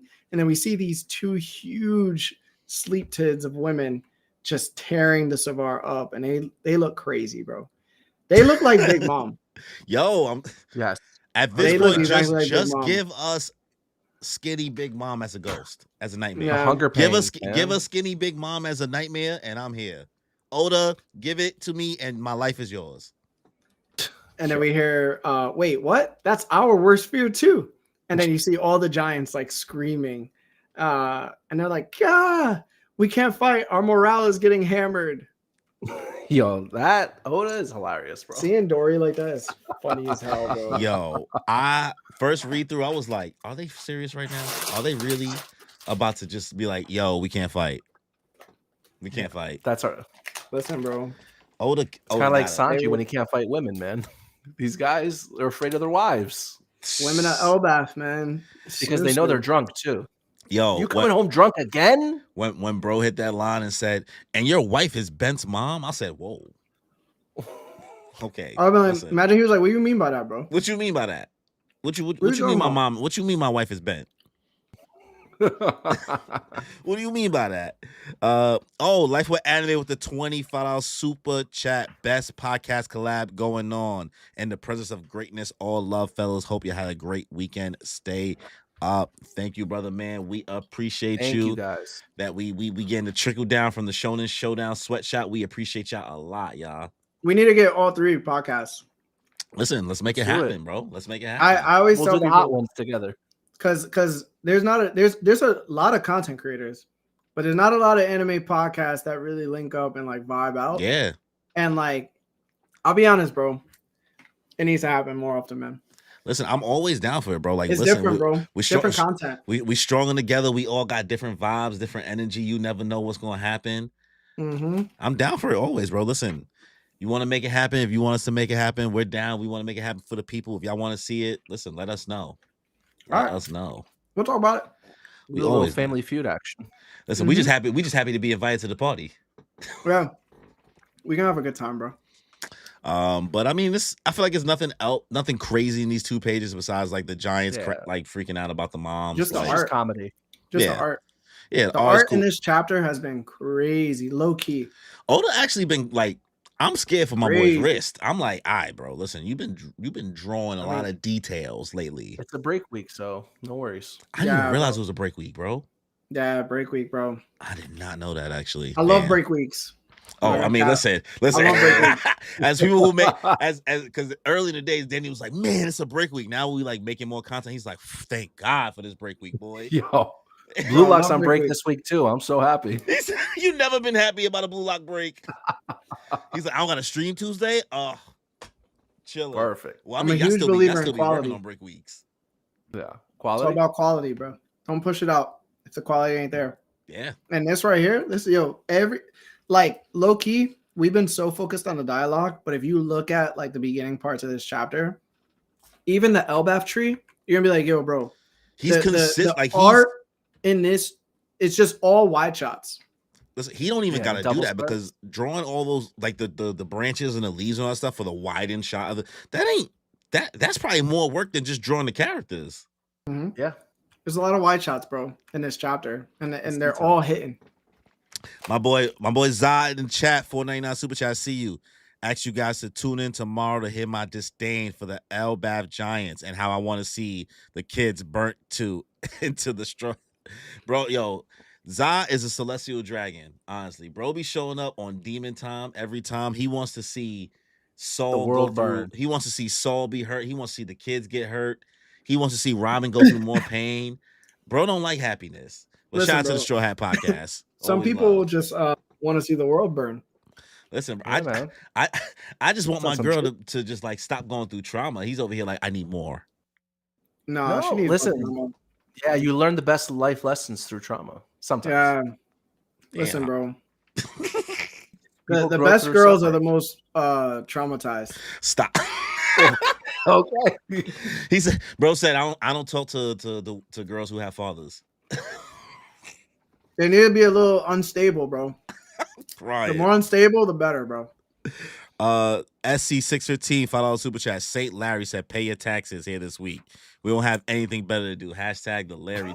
Yo, the Larry tax. Yo, I really might need to make sure we have a separate meeting about the IRS and this stream. Yeah, bro. Because this tax is crazy, bro. What are you, the Boston Tea Party over here? What's going on, There's bro? a whole lore behind this Listen, now. bro. You putting You're gonna find that- do you got tariffs over there? I don't do nothing except just vibe out. These accusations put against me are false. I'm next time I do TurboTax, one of the questions is going to be, did you pay your Larry tax? Did you pay Imagine. Did you pay the Larry tax? It's like, yo, do you want the standardized deduction or do you want the Larry deduction? Right. All right, let's get into these next 2 pages.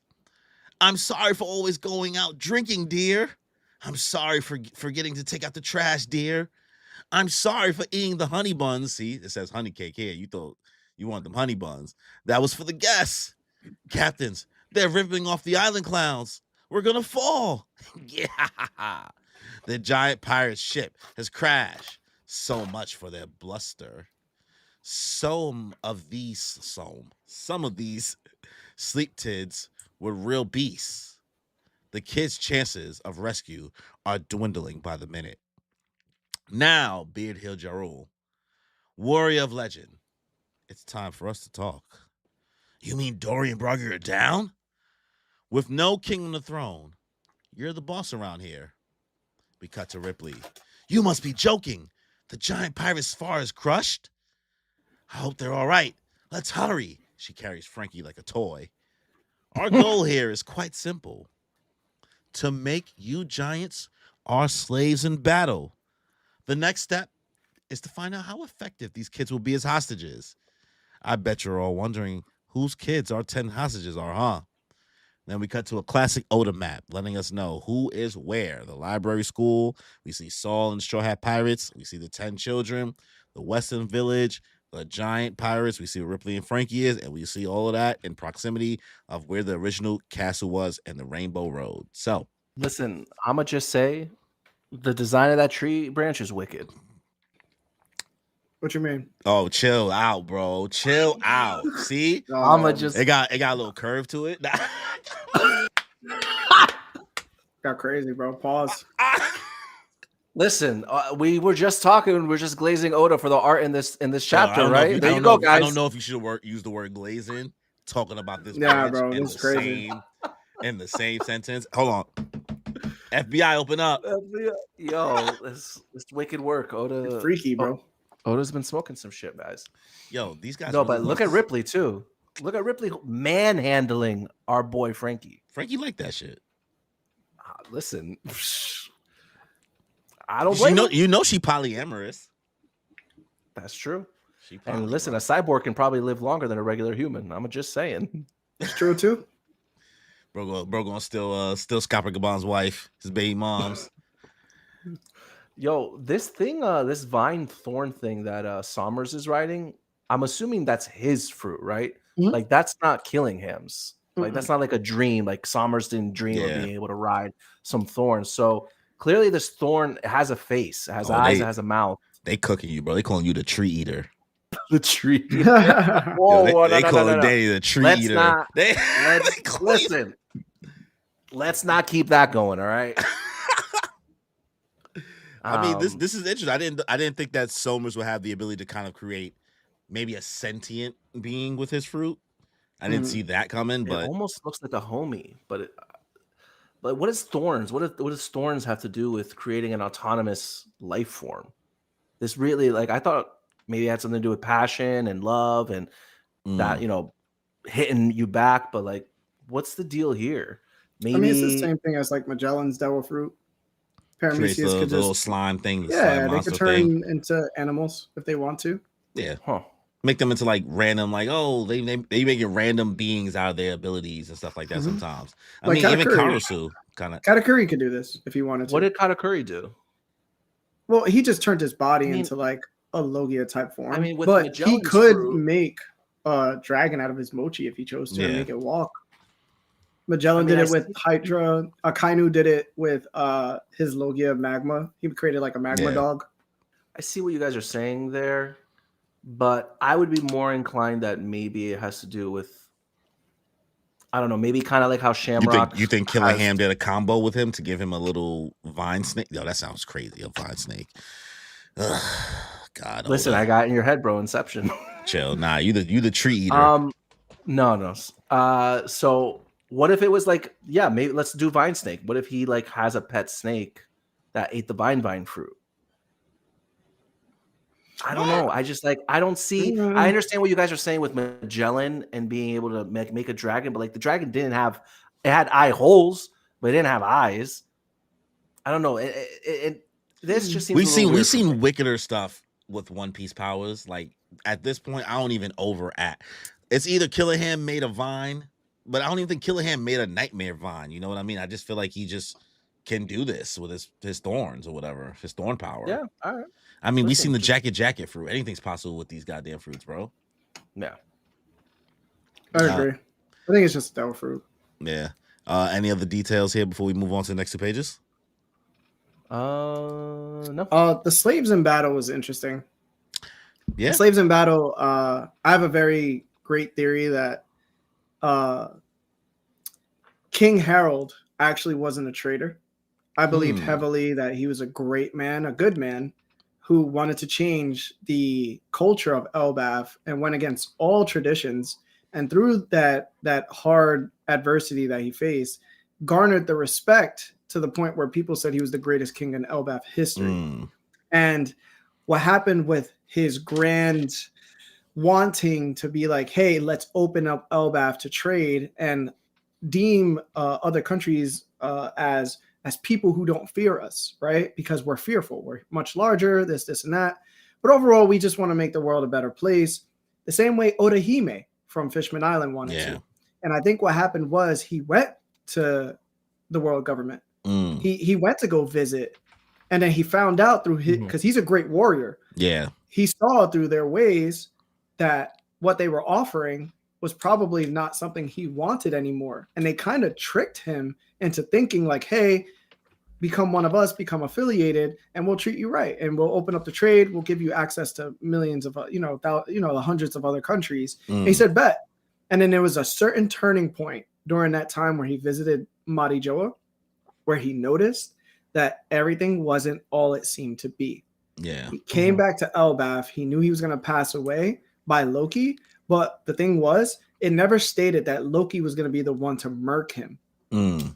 He was probably just going to be the cause of his death.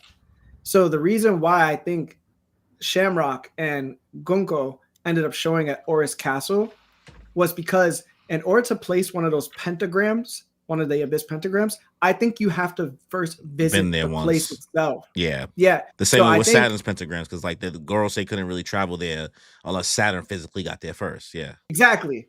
So I think what ended up happening was they were summoned there because they were there before, and they're the ones who ended up trying to murk Loki, but King Harold stepped in the way and sacrificed himself. And I think that's how Loki ended up murking his dad. And I think the reason why Loki came to Oris Castle was because Loki, and he wanted to eat the devil fruit that was passed down through family tradition, right? Through the royal bloodline. That devil fruit was most likely the Gomu Gomu no Mi. The Gomu Gomu no Mi was supposed to be transported to the world government as a peace offering between Elbaf and the world government. And instead, it never happened. Because the year that King Harold died, less than a year later, the Gomu Gomu no Mi was on its way to the world government by Who's Who. So you don't believe that Loki has the devil fruit that has always been there? You think he just has a different devil fruit altogether? I think or no devil fruit? I think he has a Surtur fruit. You remember Surtur from Marvel? Yeah. I think he has that fruit. Okay.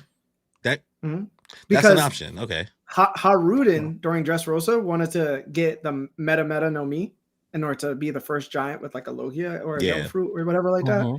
But he wanted to become a fire giant. And Surtur is known as a fire giant. And also he causes Ragnarok. Okay. I was looking at it as like, I thought maybe he wanted the Meta no Mi because the sun, right? Something similar to the sun god, like trying to make its own flame in itself, like in the mother flame, right? The idea of that. But Surtur is made out of flames. Yeah. So I've been kind of like you are almost getting me to change my mind. So I'm willing to like amuse the idea of like Harold being this way, because I've been in the camp of like, I think Harold is just completely sus and really wanted to completely assimilate, and maybe Loki and Ja Rule somewhat came together somehow to kind of like stop that. But now like you kind of like maybe kind of delve deeper into it, because there are so many ways that like, you know, Oda has consistencies in regards to like similar themes he does with like kings and things like that in different arcs. So it's like sometimes you can tell like, hey, listen, things are not always as it seems, right? You may think this person is, I thought like maybe he's overly glazing Harold, saying he was the greatest, he was dope, he was nice, the same way like Cobra was told he was evil, and what's his name, Riku was told he was evil, and then you find out they were actually good. So I was waiting for Oda to kind of put this on his head and make it seem like, no, Harold was actually ain't shit. Like so there's two things, right? There's two things. One, King Harold during the past was shown to tell Loki and Haruden that he loved them and he wanted them to work together in order to bring Elbaf to a prosperous moment. The same way Oda Hime did to her kids. Yeah. And I think they both made the same mistake. But I will say the most convincing factor, I probably will convince you or not. Gabon said when they went behind the king's chair, King Harold's chair, and they went to that secret tomb, right? That chamber. Yeah. There was a bunch of empty chests everywhere, right? Bunch of empty chests everywhere. And he was like, I think Roto was like, yeah, like thieves come here and they just, you know, try to look for treasure and do all that. But the thing is, nobody was allowed to come into the castle at all. The only people were bodyguards. So I think what happened was Loki ended up going behind the chair and trying to search for the devil fruit, and ended up eating whatever devil fruit he found in whatever random chest that was in there. And that's who actually was who emptied all those chests. And plus, most devil fruits that we've seen have come out of like chests too, right? Yeah. Like God Valley had devil fruits in chests. We saw Luffy when he ate his; it was kind of like in a chest as well. Yeah. I think that's what happened. Yeah. Okay. Shout out to Za with the super chat, $4.99. Last week was the happiest I have been reading One Piece. I watched Saul get beat up with a smile on my face and tear in my eye. Burn that damn mural. Man, the mural. Whoa, what's going on? Why is with the that? mural catching smoke? Za, you just hate. What do you like about One Piece at this point? Because dude, he likes the death and destruction. Clearly, that's a different story. That's called JJK. Yeah, bro. Yeah, or Attack on Titan, or Solo You might Leveling, need help, apparently. Or Solo Level, apparently. You might need help, bro. Word. All right, let's get to these next two pages. Danny? Yep. So here we got Big Ange saying, these are the names of the children who were kidnapped. First off, Yulva. Wah! Yulva, my granddaughter's granddaughter, says Ja Rule. Chief Ja Rule. Next, Scaldi. Is there anything we can do for ourselves? Olav. It's a dream. It's all a dream. That's my grandson, Captain. As was that I forgot that guy's name. As he says to Brogy. The guy. Oimo. Is that Oimo or Kashi? I think that's Oimo. Oimo. Let me As Oimo said. Yeah. I just say both names, but it's Oimo or Kashi. Yeah. I get that. It's Oimo. Oimo. Then Karin. I always have the worst luck. Mog. I'm supposed to be strong, but I can't stop. Ranja. Don't worry. It'll all work out. That little girl looks like the little girl from Water 7, the one with the mermaid, with the little rabbit. Yeah, I know you're talking about. Yeah. God damn it. I played the One Piece card game too. I can't remember this girl's name. Why did it have to be my child? Branch 8, right? I'm on my way. Bent. Chimney. Mommy's going to yell at me. Chimney. Joanna, at least you have parents. Bjorn, can't at least I be saved? That makes 9, but just now, hoping to save his friends, a little warrior named Colin just showed up to join the group. So that makes 10. Summers is starting to sound like a game show host right now. I mean, this is a game. Right? Did you just say what I think you did, Bjorn? Sorry. What? Colin? Exclaims Ripley. Did you hear that, Ripley? Our son's a hero. Now's not the time for, and now our commands. Heed them closely, Elbaf. Yo, Gabon's hilarious, guys. This man's over here. He's proud of his son. He's too unserious. It's like, he's been through too many situations. He's like, it'll work out. Well, we got to meet the future Colon pirates, though. I guess this is his crew, probably. Probably. I like that one girl actually has the horns that Loki kind of has. That threw me off a little bit. I'm like, oh, so we got a little baby ancient giant. Maybe. And she doesn't have parents. That's a shonen protagonist right there. Joanna. Joanna. I don't know what to think about Joanna's horns because, like, King Harold's horns were on the front. Yeah. Loki's horns are on the front. Loki's are in the front. They kind of look and they seem like they're the closest to being ancient giants. Yeah, and these look more like Yamato horns almost. Yeah, and like Oars and Oars Jr., correct me if I'm wrong, but I don't think they have the horns on the front of their head. They have it on the side of the side, actually. Yeah. Yeah, they have it on the sides, and it's black. So yeah, it could be where like and she's a different type of ancient giant. Yamato horns. Yeah, Yamato horns is like a red because we don't know exactly, right? We've seen this is black, right? Yamato, when we first read the manga, you might think it's black, but Yamato is like red and orange and it's on the side. So could not necessarily be an ancient giant. We don't know, we don't even really know, right? We don't. I think the colors are signifying, but I really don't know, man. I feel like the horns on giants go either way. Like, for example, the Scaldi kid, he also has like horns. Yeah. Like those are his actual horns. He doesn't have like a helmet. So he could be of ancient blood too. He looked like bro from Dressrosa. Dude, the Dellinger. Dellinger. Nice one, and Danny. Dellinger. Look at that. He was a bullfish.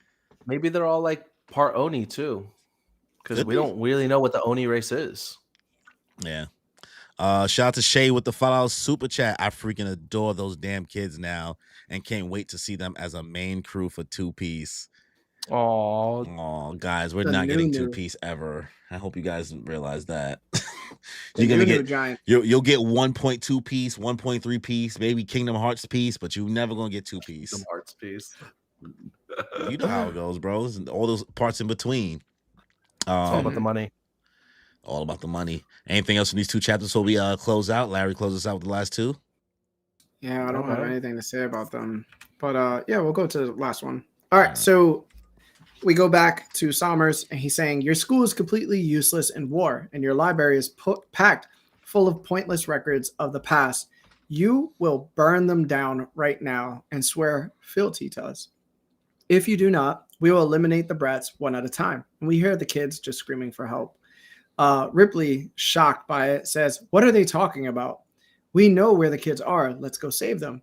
And then we see the captains go, I want to smash these guys. And then Samar smiles and says, you have to make the call, Chief Yaru. And he goes, me? And then you hear Anji go, no, wait, please, it's too cruel. And Killingham gives her like a look. And she yells out, the school is the symbol of Elbap's current state of peace. And the library is full of Elbap's ancient history. And the library is full, oh no, I just read that, as well as knowledge of the world saved through the sacrifice of Ohara's scholars. It's a fortune that belongs to more than just Elbaf. And then Samar gives like a nasty look and he's like, oh, calm down, lady. And then you see Chopper gets all frustrated and mad and he says, no, Robin, you can't. And then you hear Ripley go, please, Mr. Ya. And then he goes, you got it. And then we see Robin get really serious, about to use her Devil Fruit power, and Gabon rushing on his way there. And then they basically both say simultaneously, I won't let them do this. My baby Corey. girl. Finally. Corey, what did I say last week, bro? Well, listen, you know she's about to play herself. You know they're gonna have to swap her to Gunko. You know she's not fighting Somers, bro. Listen, you don't know that. She might pull up. Those thorns might not be able to do nothing to the hands, the floor hands, if she got armament hockey on them. If she unlocks it right now. How are we feeling? This might be the moment. What are our thoughts, Larry, in regards to matchups? Saul stronger than her, bro. I think Gunko is definitely somebody she could fight, but I don't think she could fight Somers. Her ability, her ability, like if she touches thorns with those hands that just sprout anywhere, it's gonna hurt her. Yeah, so it's a bad matchup for her. If we're being honest. It's not for good. It's not for good. It's not for good. No, thank God she's trying. Right, we need this. It doesn't make for good TV just to watch her just get washed up by the thorns. We're basically watching her and Dressrosa do the little umbrella thing when homie was dropping all them spikes. I don't need to see that again right now. Put her against Gunko. You know what I mean? Give Gunko maybe a hard time with the whole directional thing and the blooming of her hands and her feet. Like maybe she can't keep up with all that. I don't know. Maybe it'll make Robin's limbs get tangled. Her against Somers, maybe she could show up and be like, I'm going to stop you. And then Gabon's going to have to be like, yo, we're going to have to swap, bro. Yeah, I mean, once Robin like pulls up against Somers and really like tries to at least hold him at bay, there's no way, number one, Chopper is not going to help out. You know, it's not about beating them, but it's about like keeping them at bay. Yeah. And doing something. And maybe in the middle of his, you know, him talking to all of Elbaf, Robin, they'll hear people rebelling and it'll get the Giants to fight. And maybe Ja Rule won't make the decision to burn down the school, to burn down the library and everything. And then once Gabon shows up too to help, because that man's not even sweating. That man's going with a smile on his face. He is ready for it. I don't know. I don't see Gabon being able to win the fight, right? Like I think he's just there. The fight. Yeah, no, I think he's just there to stall until our monster trio shows up and like kind of maybe have their pair offs with them. I mean, listen, you said Chopper might help. Listen, Chopper was able to use guard point against a Gorosei, so who knows what Chopper could do. And he beat Queen, right? He beat Queen. He beat Queen single-handedly. He did his best single-handedly. All right. Oh, JR with the gifted 20 subs to the moon. That boy spent money, bro. Yo, wealth. Thank you, man. Thank you. Depends on how expensive your memberships are. Now we only got the $199. We shout out to your man, bro. We got the small tier. We really appreciate it. Shout out to anybody. Listen, if anybody got to get the membership, give a thanks to JR. Also, thank you, JR, for doing that. I'll break down what you guys are getting with that. You guys get early access. Bro. You guys get early access to our official episodes that come out every other Tuesday, 12 to 24 hours ahead of time from the 7 a.m. release. You also get access to our special emojis to use in the chat. We're trying to continue to add more things as we continue to grow, but right now we're keeping it simple. $199 if you got that. Bro. Listen, shout out to you. We really appreciate it. Big W's. Lucky Rule with the $5 super chat. Larry, I just rewatched the top 20 Alive episode from the pod, and ain't no way you gave Emu a 97 overall. Are you okay? When is the next 20? Next top 20? You talking about like a 2K rating right now? Yeah, we basically rated the highest being 100, 99, 98, and then we went around the table and then did the average. So if like somebody said 92, I said 99, somebody did this, and then we average and what that would be, and that would be placed in the top 20. I found it to be the most accurate between everybody's opinions. I mean, who can really get 100, right? Rocks. Rock's got 100. Rocks. Listen, I love that. I still think Rocks is. I don't know, man. He's suspect still. I don't know. Listen. You gotta watch your mouth, bro. I don't know, man. I'm just saying. This is the GOAT. This is the GOAT you talking about. I bro. know that you are apparently a Buggy hater, and I don't see that much of a difference between Buggy and Rocks. You know what the difference is? He had 4 conquerors under his belt that stood with him for 5 years. And it definitely wasn't no Davy back fight that kept him on the crew. Buggy has Crocodile. He has Mihawk, and you don't know what other warlord is about to join Cross Guild. Buggy's not telling Crocodile and Mihawk to shut up. Thank you. You think Buggy don't be talking crazy? No, he doesn't. Your back, sure. No, he doesn't. He doesn't. He actually doesn't. Bro, he was afraid to give them a suggestion about actually going for the One Piece. Listen, bro, I'm telling you, Rocks is Buggy's daddy, and Buggy is being just like his daddy and collecting the Avengers. He's collecting the Avengers with Cross Guild. But when your goal is to become king of the world, and then the world's strongest man happens to be under your boot, and you tell him to shut up, and he listens, and he doesn't leave the crew. Listen, bro. You got to understand. There's a difference of when, you know what I'm saying? There's a difference in who we talking about, bro. Listen, bro. Do we watch Vinland Saga here? Have you ever seen Luffy talk about Buggy at any point with respect?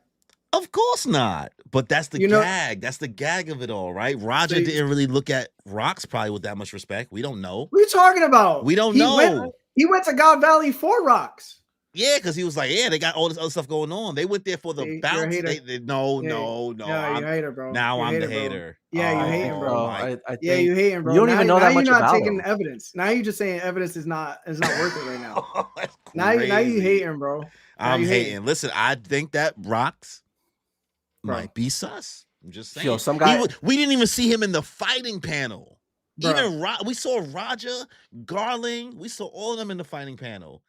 And nowhere to be seen, Rocks. Nowhere. That seems like some Buggy shit to do. Of course, Rocks beat up a little kid. Buggy will beat up a little kid too. Nah, not this one guy in the chat. This one guy. Did Whitebeard try to stop him?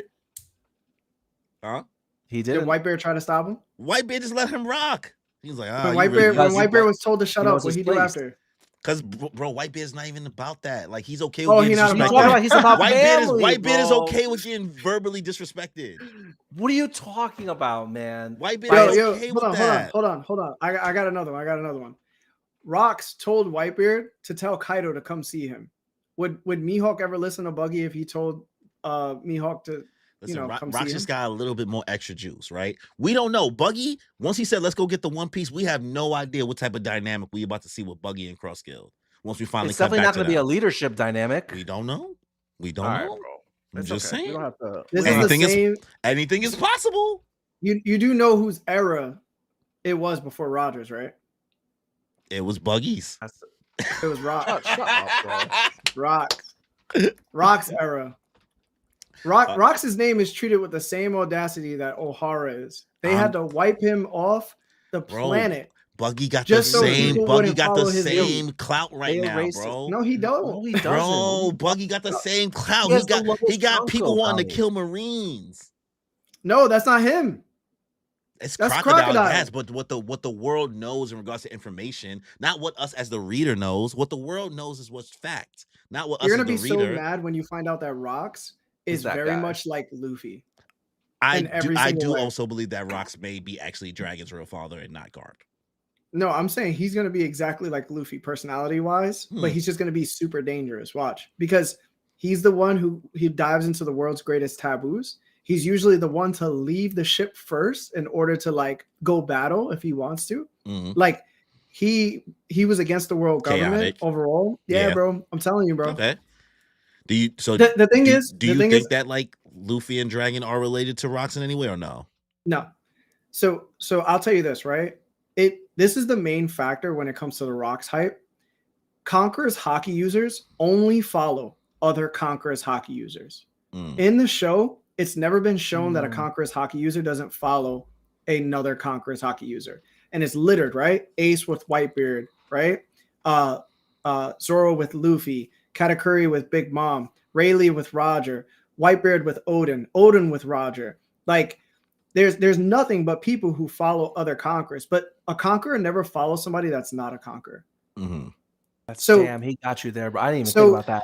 So when you look at it, right, from the Rock standpoint, they might have not gotten along, but it was said they always fought each other. And they fought each other for 5 years, from what we know, since Kaido boarded. Yeah. And the thing was, he had Kaido, he had Big Mom, he had Whitebeard, and he had himself most likely. And Cheeky. All these people were fighting each other. And guess who at the end of the day kept the crew together enough to the point where they didn't separate? It had to be the person who stood above them. And that dude had to be a conqueror, because you can't tell me Whitebeard wouldn't follow somebody that wasn't. Dude, in 5 years, 5 years is double the amount of time the Straw Hats have been together. Actually, 5 times. Oda's such a troll, bro, that I am prepared for him to make him. There is so much yapping about him, bro. If we see Rocks and he's got a big red nose, bro, then I'm gonna give it to you. All right. Thank you. That's not gonna happen. Even if he does, like at the end of the day, that don't prove he's buggy. It would just prove that this dude was the most dangerous dude with a stupid nose. But maybe it gives Buggy some type of runway to be more than what he is. Right? He's been a gag the whole time. Maybe Oda is really secretly planning something for bro. Yeah, they named Rocks the greatest adversary Rocks ever had. And is Buggy not that for Luffy?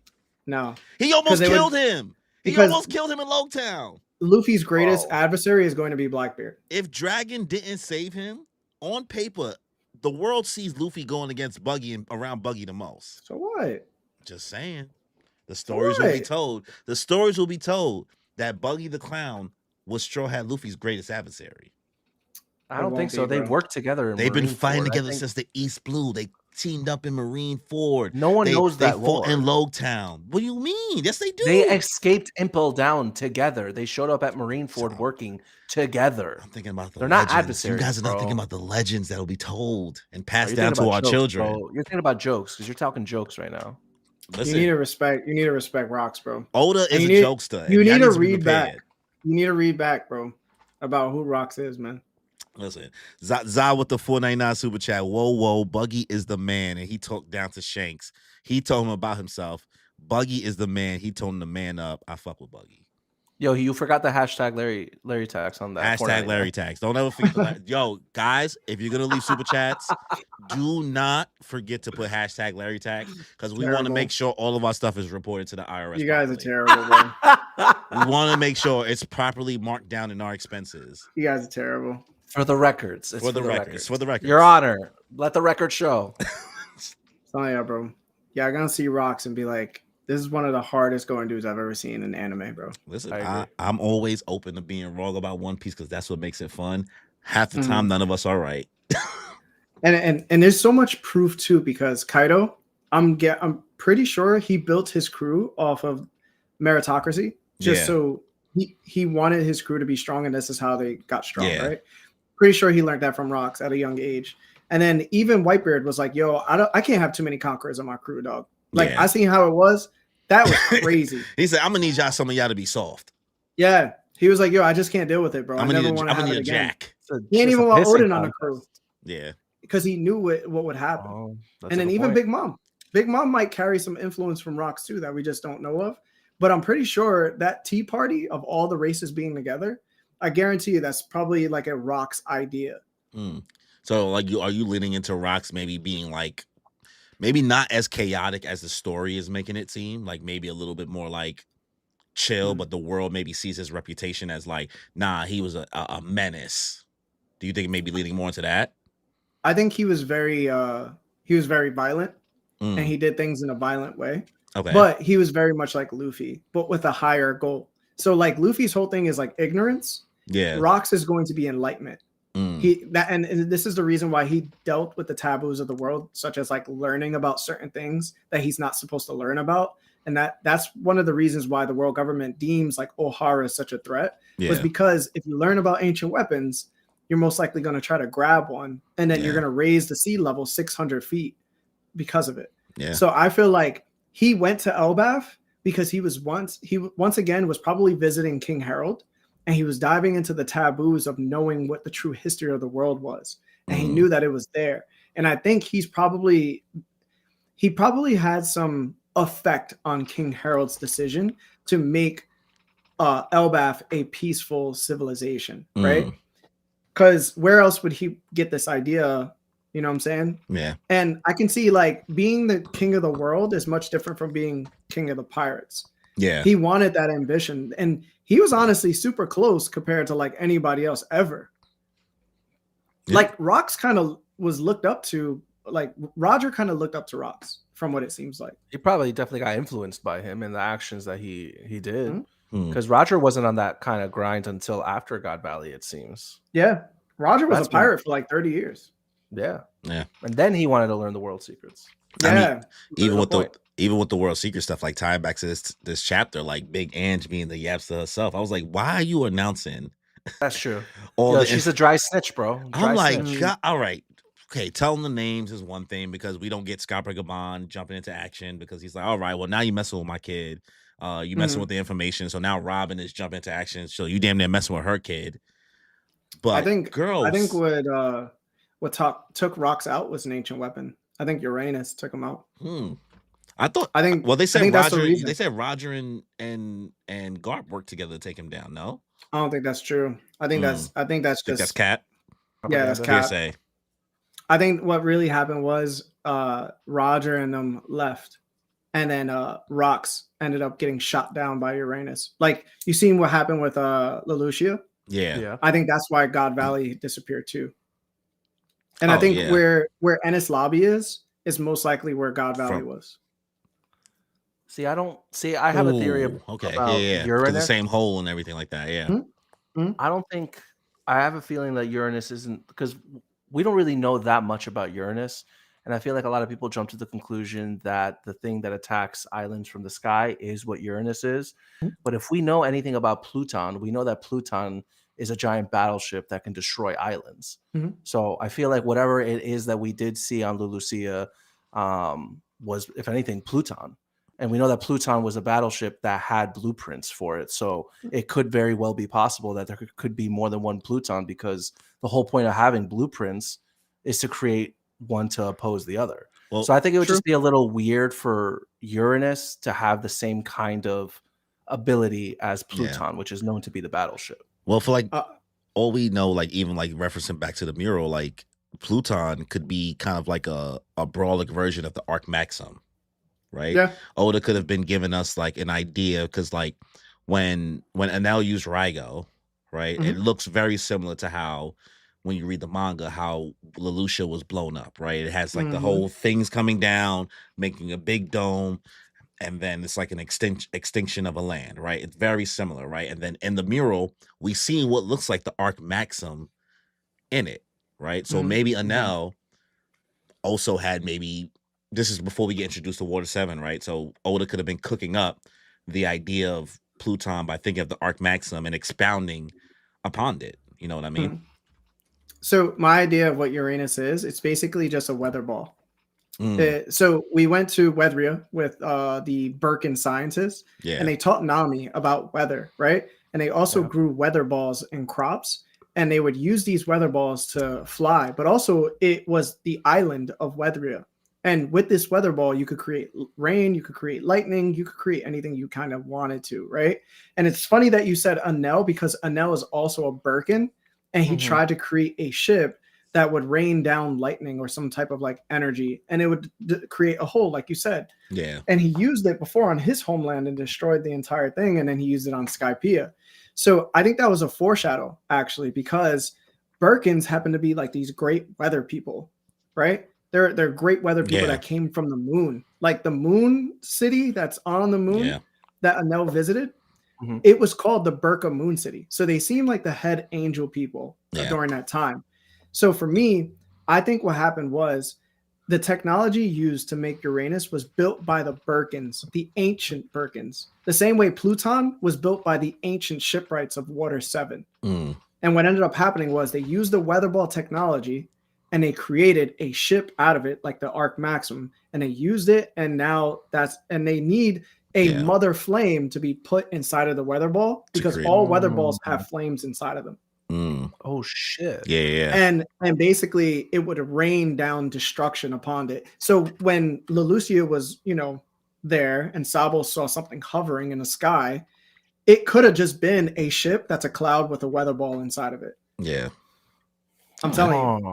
So when you look at a weather ball, it's crazy, bro. Yeah. I'm telling you, that's what Uranus is made out of. And it was made by angels. Listen, I am a Nell stan. Like I just want to see my guy back in the story. And I feel like Oda did not bring him up for no reason. Like it's one thing of them showing us the Arc Maxim or what looks like it in the mural, showing like a lightning bolt, however you want to decipher the mural. But straight up bringing up we haven't had Anel's name brought up since Sabaody, I think, Yeah, right? well, No, Whole Cake. his- Sorry, Whole Cake. When we were like, no, it was Sabaody, I think. When he was like figuring out hockey stuff. So what's interesting too, before I cut you guys off. Not so good. So when we go to the cover story of Enel on the Moon City, that Moon City was built hundreds of years ago. Yeah. Like hundreds of years ago. And we know that because the island that the scientist, I forgot his name, it's the same island that Vegapunk was living on. That's his homeland. But Vegapunk's homeland is made out of ice, right? Mhm. It's an ice island. Yeah. But in that cover story, it's a regular island. Like there's trees, there's nice weather, there's all that. For climate change to happen, it would take like a couple hundred years. Yeah. So that guy was already building these automata robots. And when you go up to the moon, those robots already exist. But what do you see when you go to the moon? Space pirates. And on the Right. space pirate's hat, it has Vegapunk's head, right? On as an emblem. And that was already there for hundreds of years. Vegapunk is only like 68. So that means somebody with Vegapunk's Devil Fruit already been to the moon and already had acquired so much knowledge that they were working with these Birkin Moon City people and they built the automata from it. So when you go a little bit further, so that Vegapunk during that time, which is the second world most likely, ended up helping them create Uranus. The shipwrights ended up helping create Pluton. And then obviously the mermaid princess the previous Poseidon was alive during that time too. So it's like, Yo, I never knew that the skull and crossbone of the space pirate had that elongated head. yeah. I'm looking at it right now. That's crazy. Yeah, so there's a lot there that you have to catch the small details, but and when you look at Anel's hieroglyphics, when he's looking at it with like the little automata, you actually see the mother flame in one of the pictures. Yeah. Yeah, so they were using it as a power source on the moon. I mean, it was whatever that they were pulling out from whatever planet they're on. It was whatever power source was that fueled First World. Yeah. So Well, it depends Well, they didn't have like the resources, right? They ran out of resources and things like that. So they ran out of resources, but they probably didn't run out of the mother flame. And what makes this super interesting is this. During the First World, it said that man touched the mother flame, right? yeah. If you look at the mural, there's no Lunarians at all on the mural. There's only Birkins, Skypians, and also what are the other people? Shandorians. Shandorians, yeah. 1138. The Lunarians are not there. So what I think happened was the Lunarians once lived on the Birka Moon City, but they were told to go down to the blue planet because they no longer had resources to support them. So they went to go look for something, right? And what they found on the planet was a flame. And they learned to harness the flame itself, and they created the first mother flame. And if you look at it, Lunarians are what? They could survive any environment, and they also produce flames on their own. Wait, but is this not a Lunarian that's next to the whale in the mural? Because there's like a being, well, the way this color No, right? that's the Elbaf mural. I'm talking about Anel's hieroglyphics. Oh, okay, got it. I was referencing that. Okay, my fault. Yeah. So Anel's hieroglyphics shows there's only 3 angel people: the Shandorians, the Birkins, and the Skypians. But it doesn't show Lunarians for some reason. And it's like, why wouldn't they show these guys on there. Okay. Right, because they came afterwards. After They they discovered the probably, Mother yeah, Flame. they probably came and then they went to the blue planet to get resources, and then they found the Mother Flame, and then they created the first Mother Flame. All right. Bro's cooking Yeah, with bro. cooking with mother flames over here. I see you. But I Yeah. mean, listen. This chapter was really. I feel like there's a lot to chew on here. But like, how are we feeling overall in regards to a rating? What are we rating this out of 10, guys? I give it a 7. I gotta give it like a 6, bro. I don't blame you for that. I'm leaning towards a 7. Damn, how'd you get to a 6 though? I felt like the way we got to this Robin moment, defending the library and being the last stand before O'Hara like fully disappears, we could have got to it a different way. I hated the fact that like Nico, Robin, and Chopper hid in Saul's beard while he's fighting them by himself. I felt like if this was going to happen either way, then you might as well just fight with Saul. Yes. Yeah. To have a better chance at defeating this guy. And like now it's just like it's like wasted manpower.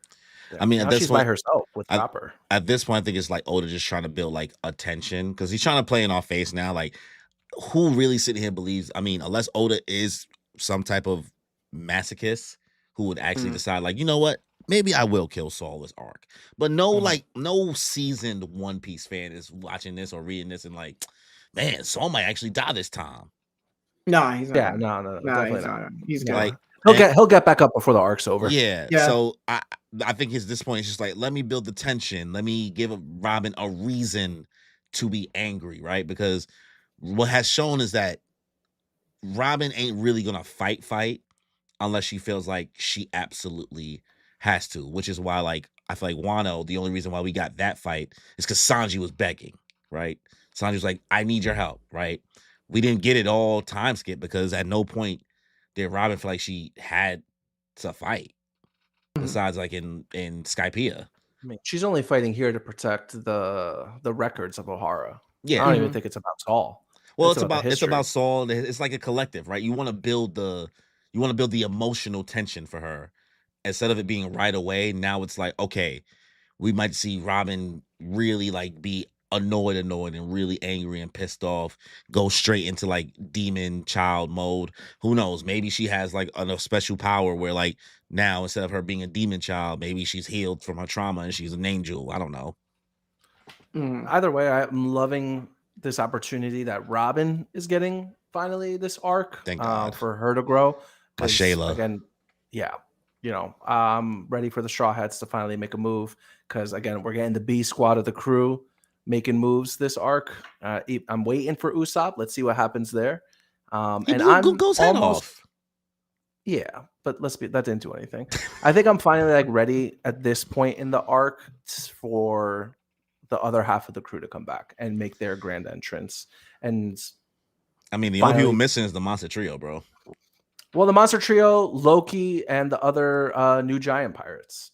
Yeah, you know, there's a lot of manpower there that can really like turn the tides here. Unless the Gods Knights get back up, yeah, adding those people into the mix, it's gonna make short work of this arc.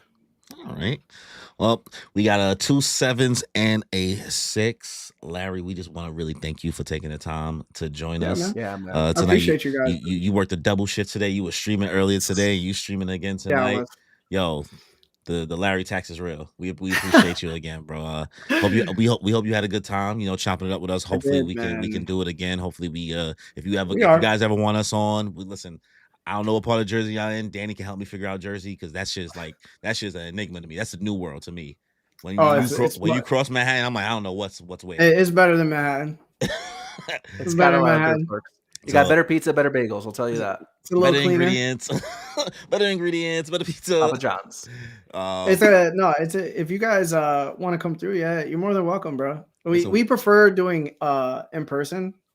More than online because online is hard right now for us because of the studio. We haven't found a way to have people sound good. I totally for some reason because everybody got different equipment and like how it comes through. But yeah, if you ever want to make the trip out, bro, I'm totally down. Man. Listen, super man, whenever y'all want, man, come through, bro. Let us know, man. We down. We'll rent the car. We can, the train is right there. Yeah, you probably take NJ Transit. It's mad dramatic. We'll rent a car. And know we're kind of Clifton. close to the transit too. Yeah, Clifton got NJ Transit. Yeah, Mhm. easy. Yeah. But shout out to everybody who came through to the stream. Shout out to everybody who left super chat. Shout out to everybody who became a new member today. Shout out to JR. You are a real one. Shout out to everybody who showed love to that One Piece talk. I know a lot of you guys Thank you. joined in to see Larry and pay y'all Larry tax and We join us on the appreciate stream. that. So we appreciate a lot of you guys for first time viewers. And if you are a first time viewer, hopefully you guys could be a second time viewer.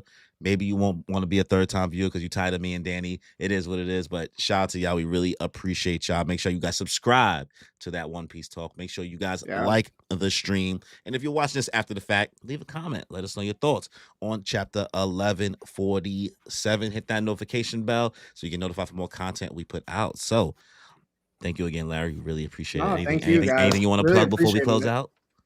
Nah, just subscribe to these guys. You know, I You got would some say, theories. You got some theories coming up, man. yeah, I do. I gotta flush them out though.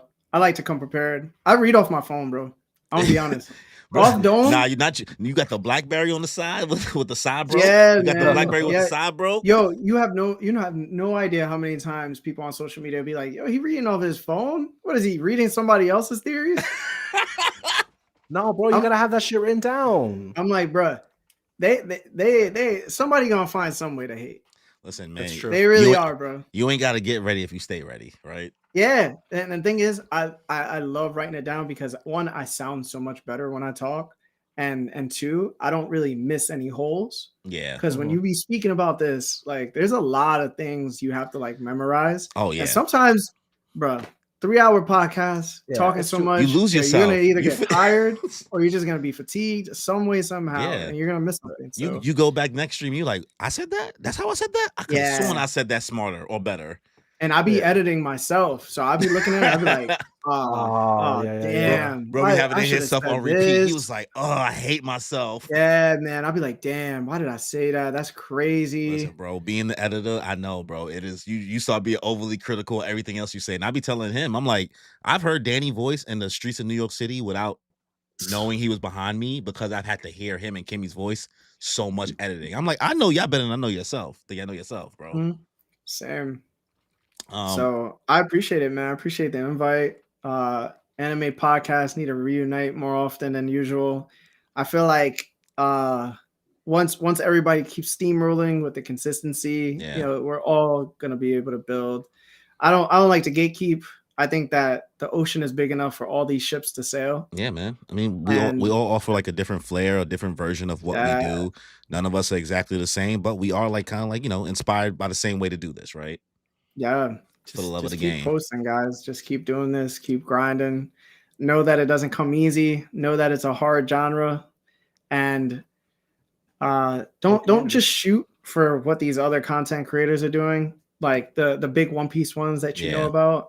Shoot for something that's past them. Yeah. I would say that because that's my mindset now. We're shooting for something that's way past everything Yeah. else. It's like you're not trying to be the exact same way everybody else is doing. You're just trying to be better in your own way. No. Yeah, because this YouTube thing goes quite far. It does. Once s- you get to a level, The it does. ceiling is as But low as you make it. I you feel like for gotta most you gotta people. go farther than YouTube.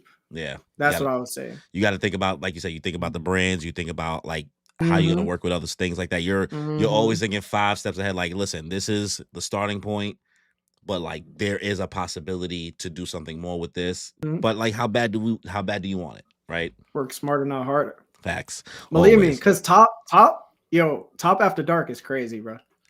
Top After Dark is crazy, bro. gotta let them know. Gotta let them know. Top After Dark is crazy, bro. So But yo, listen, this has been the longest One Piece stream we've Easy. done. We've And the done. mural one was pretty long too. Hopefully Natalie doesn't give you pop out, Nanny, when you get off the street. Hopefully you be Nah, on no the worries. But yeah, thank you again, everybody. Thank you again, Larry. We're gonna sign out here. thank you. Everybody, hope you enjoy your life. All right, John, everybody. See you later.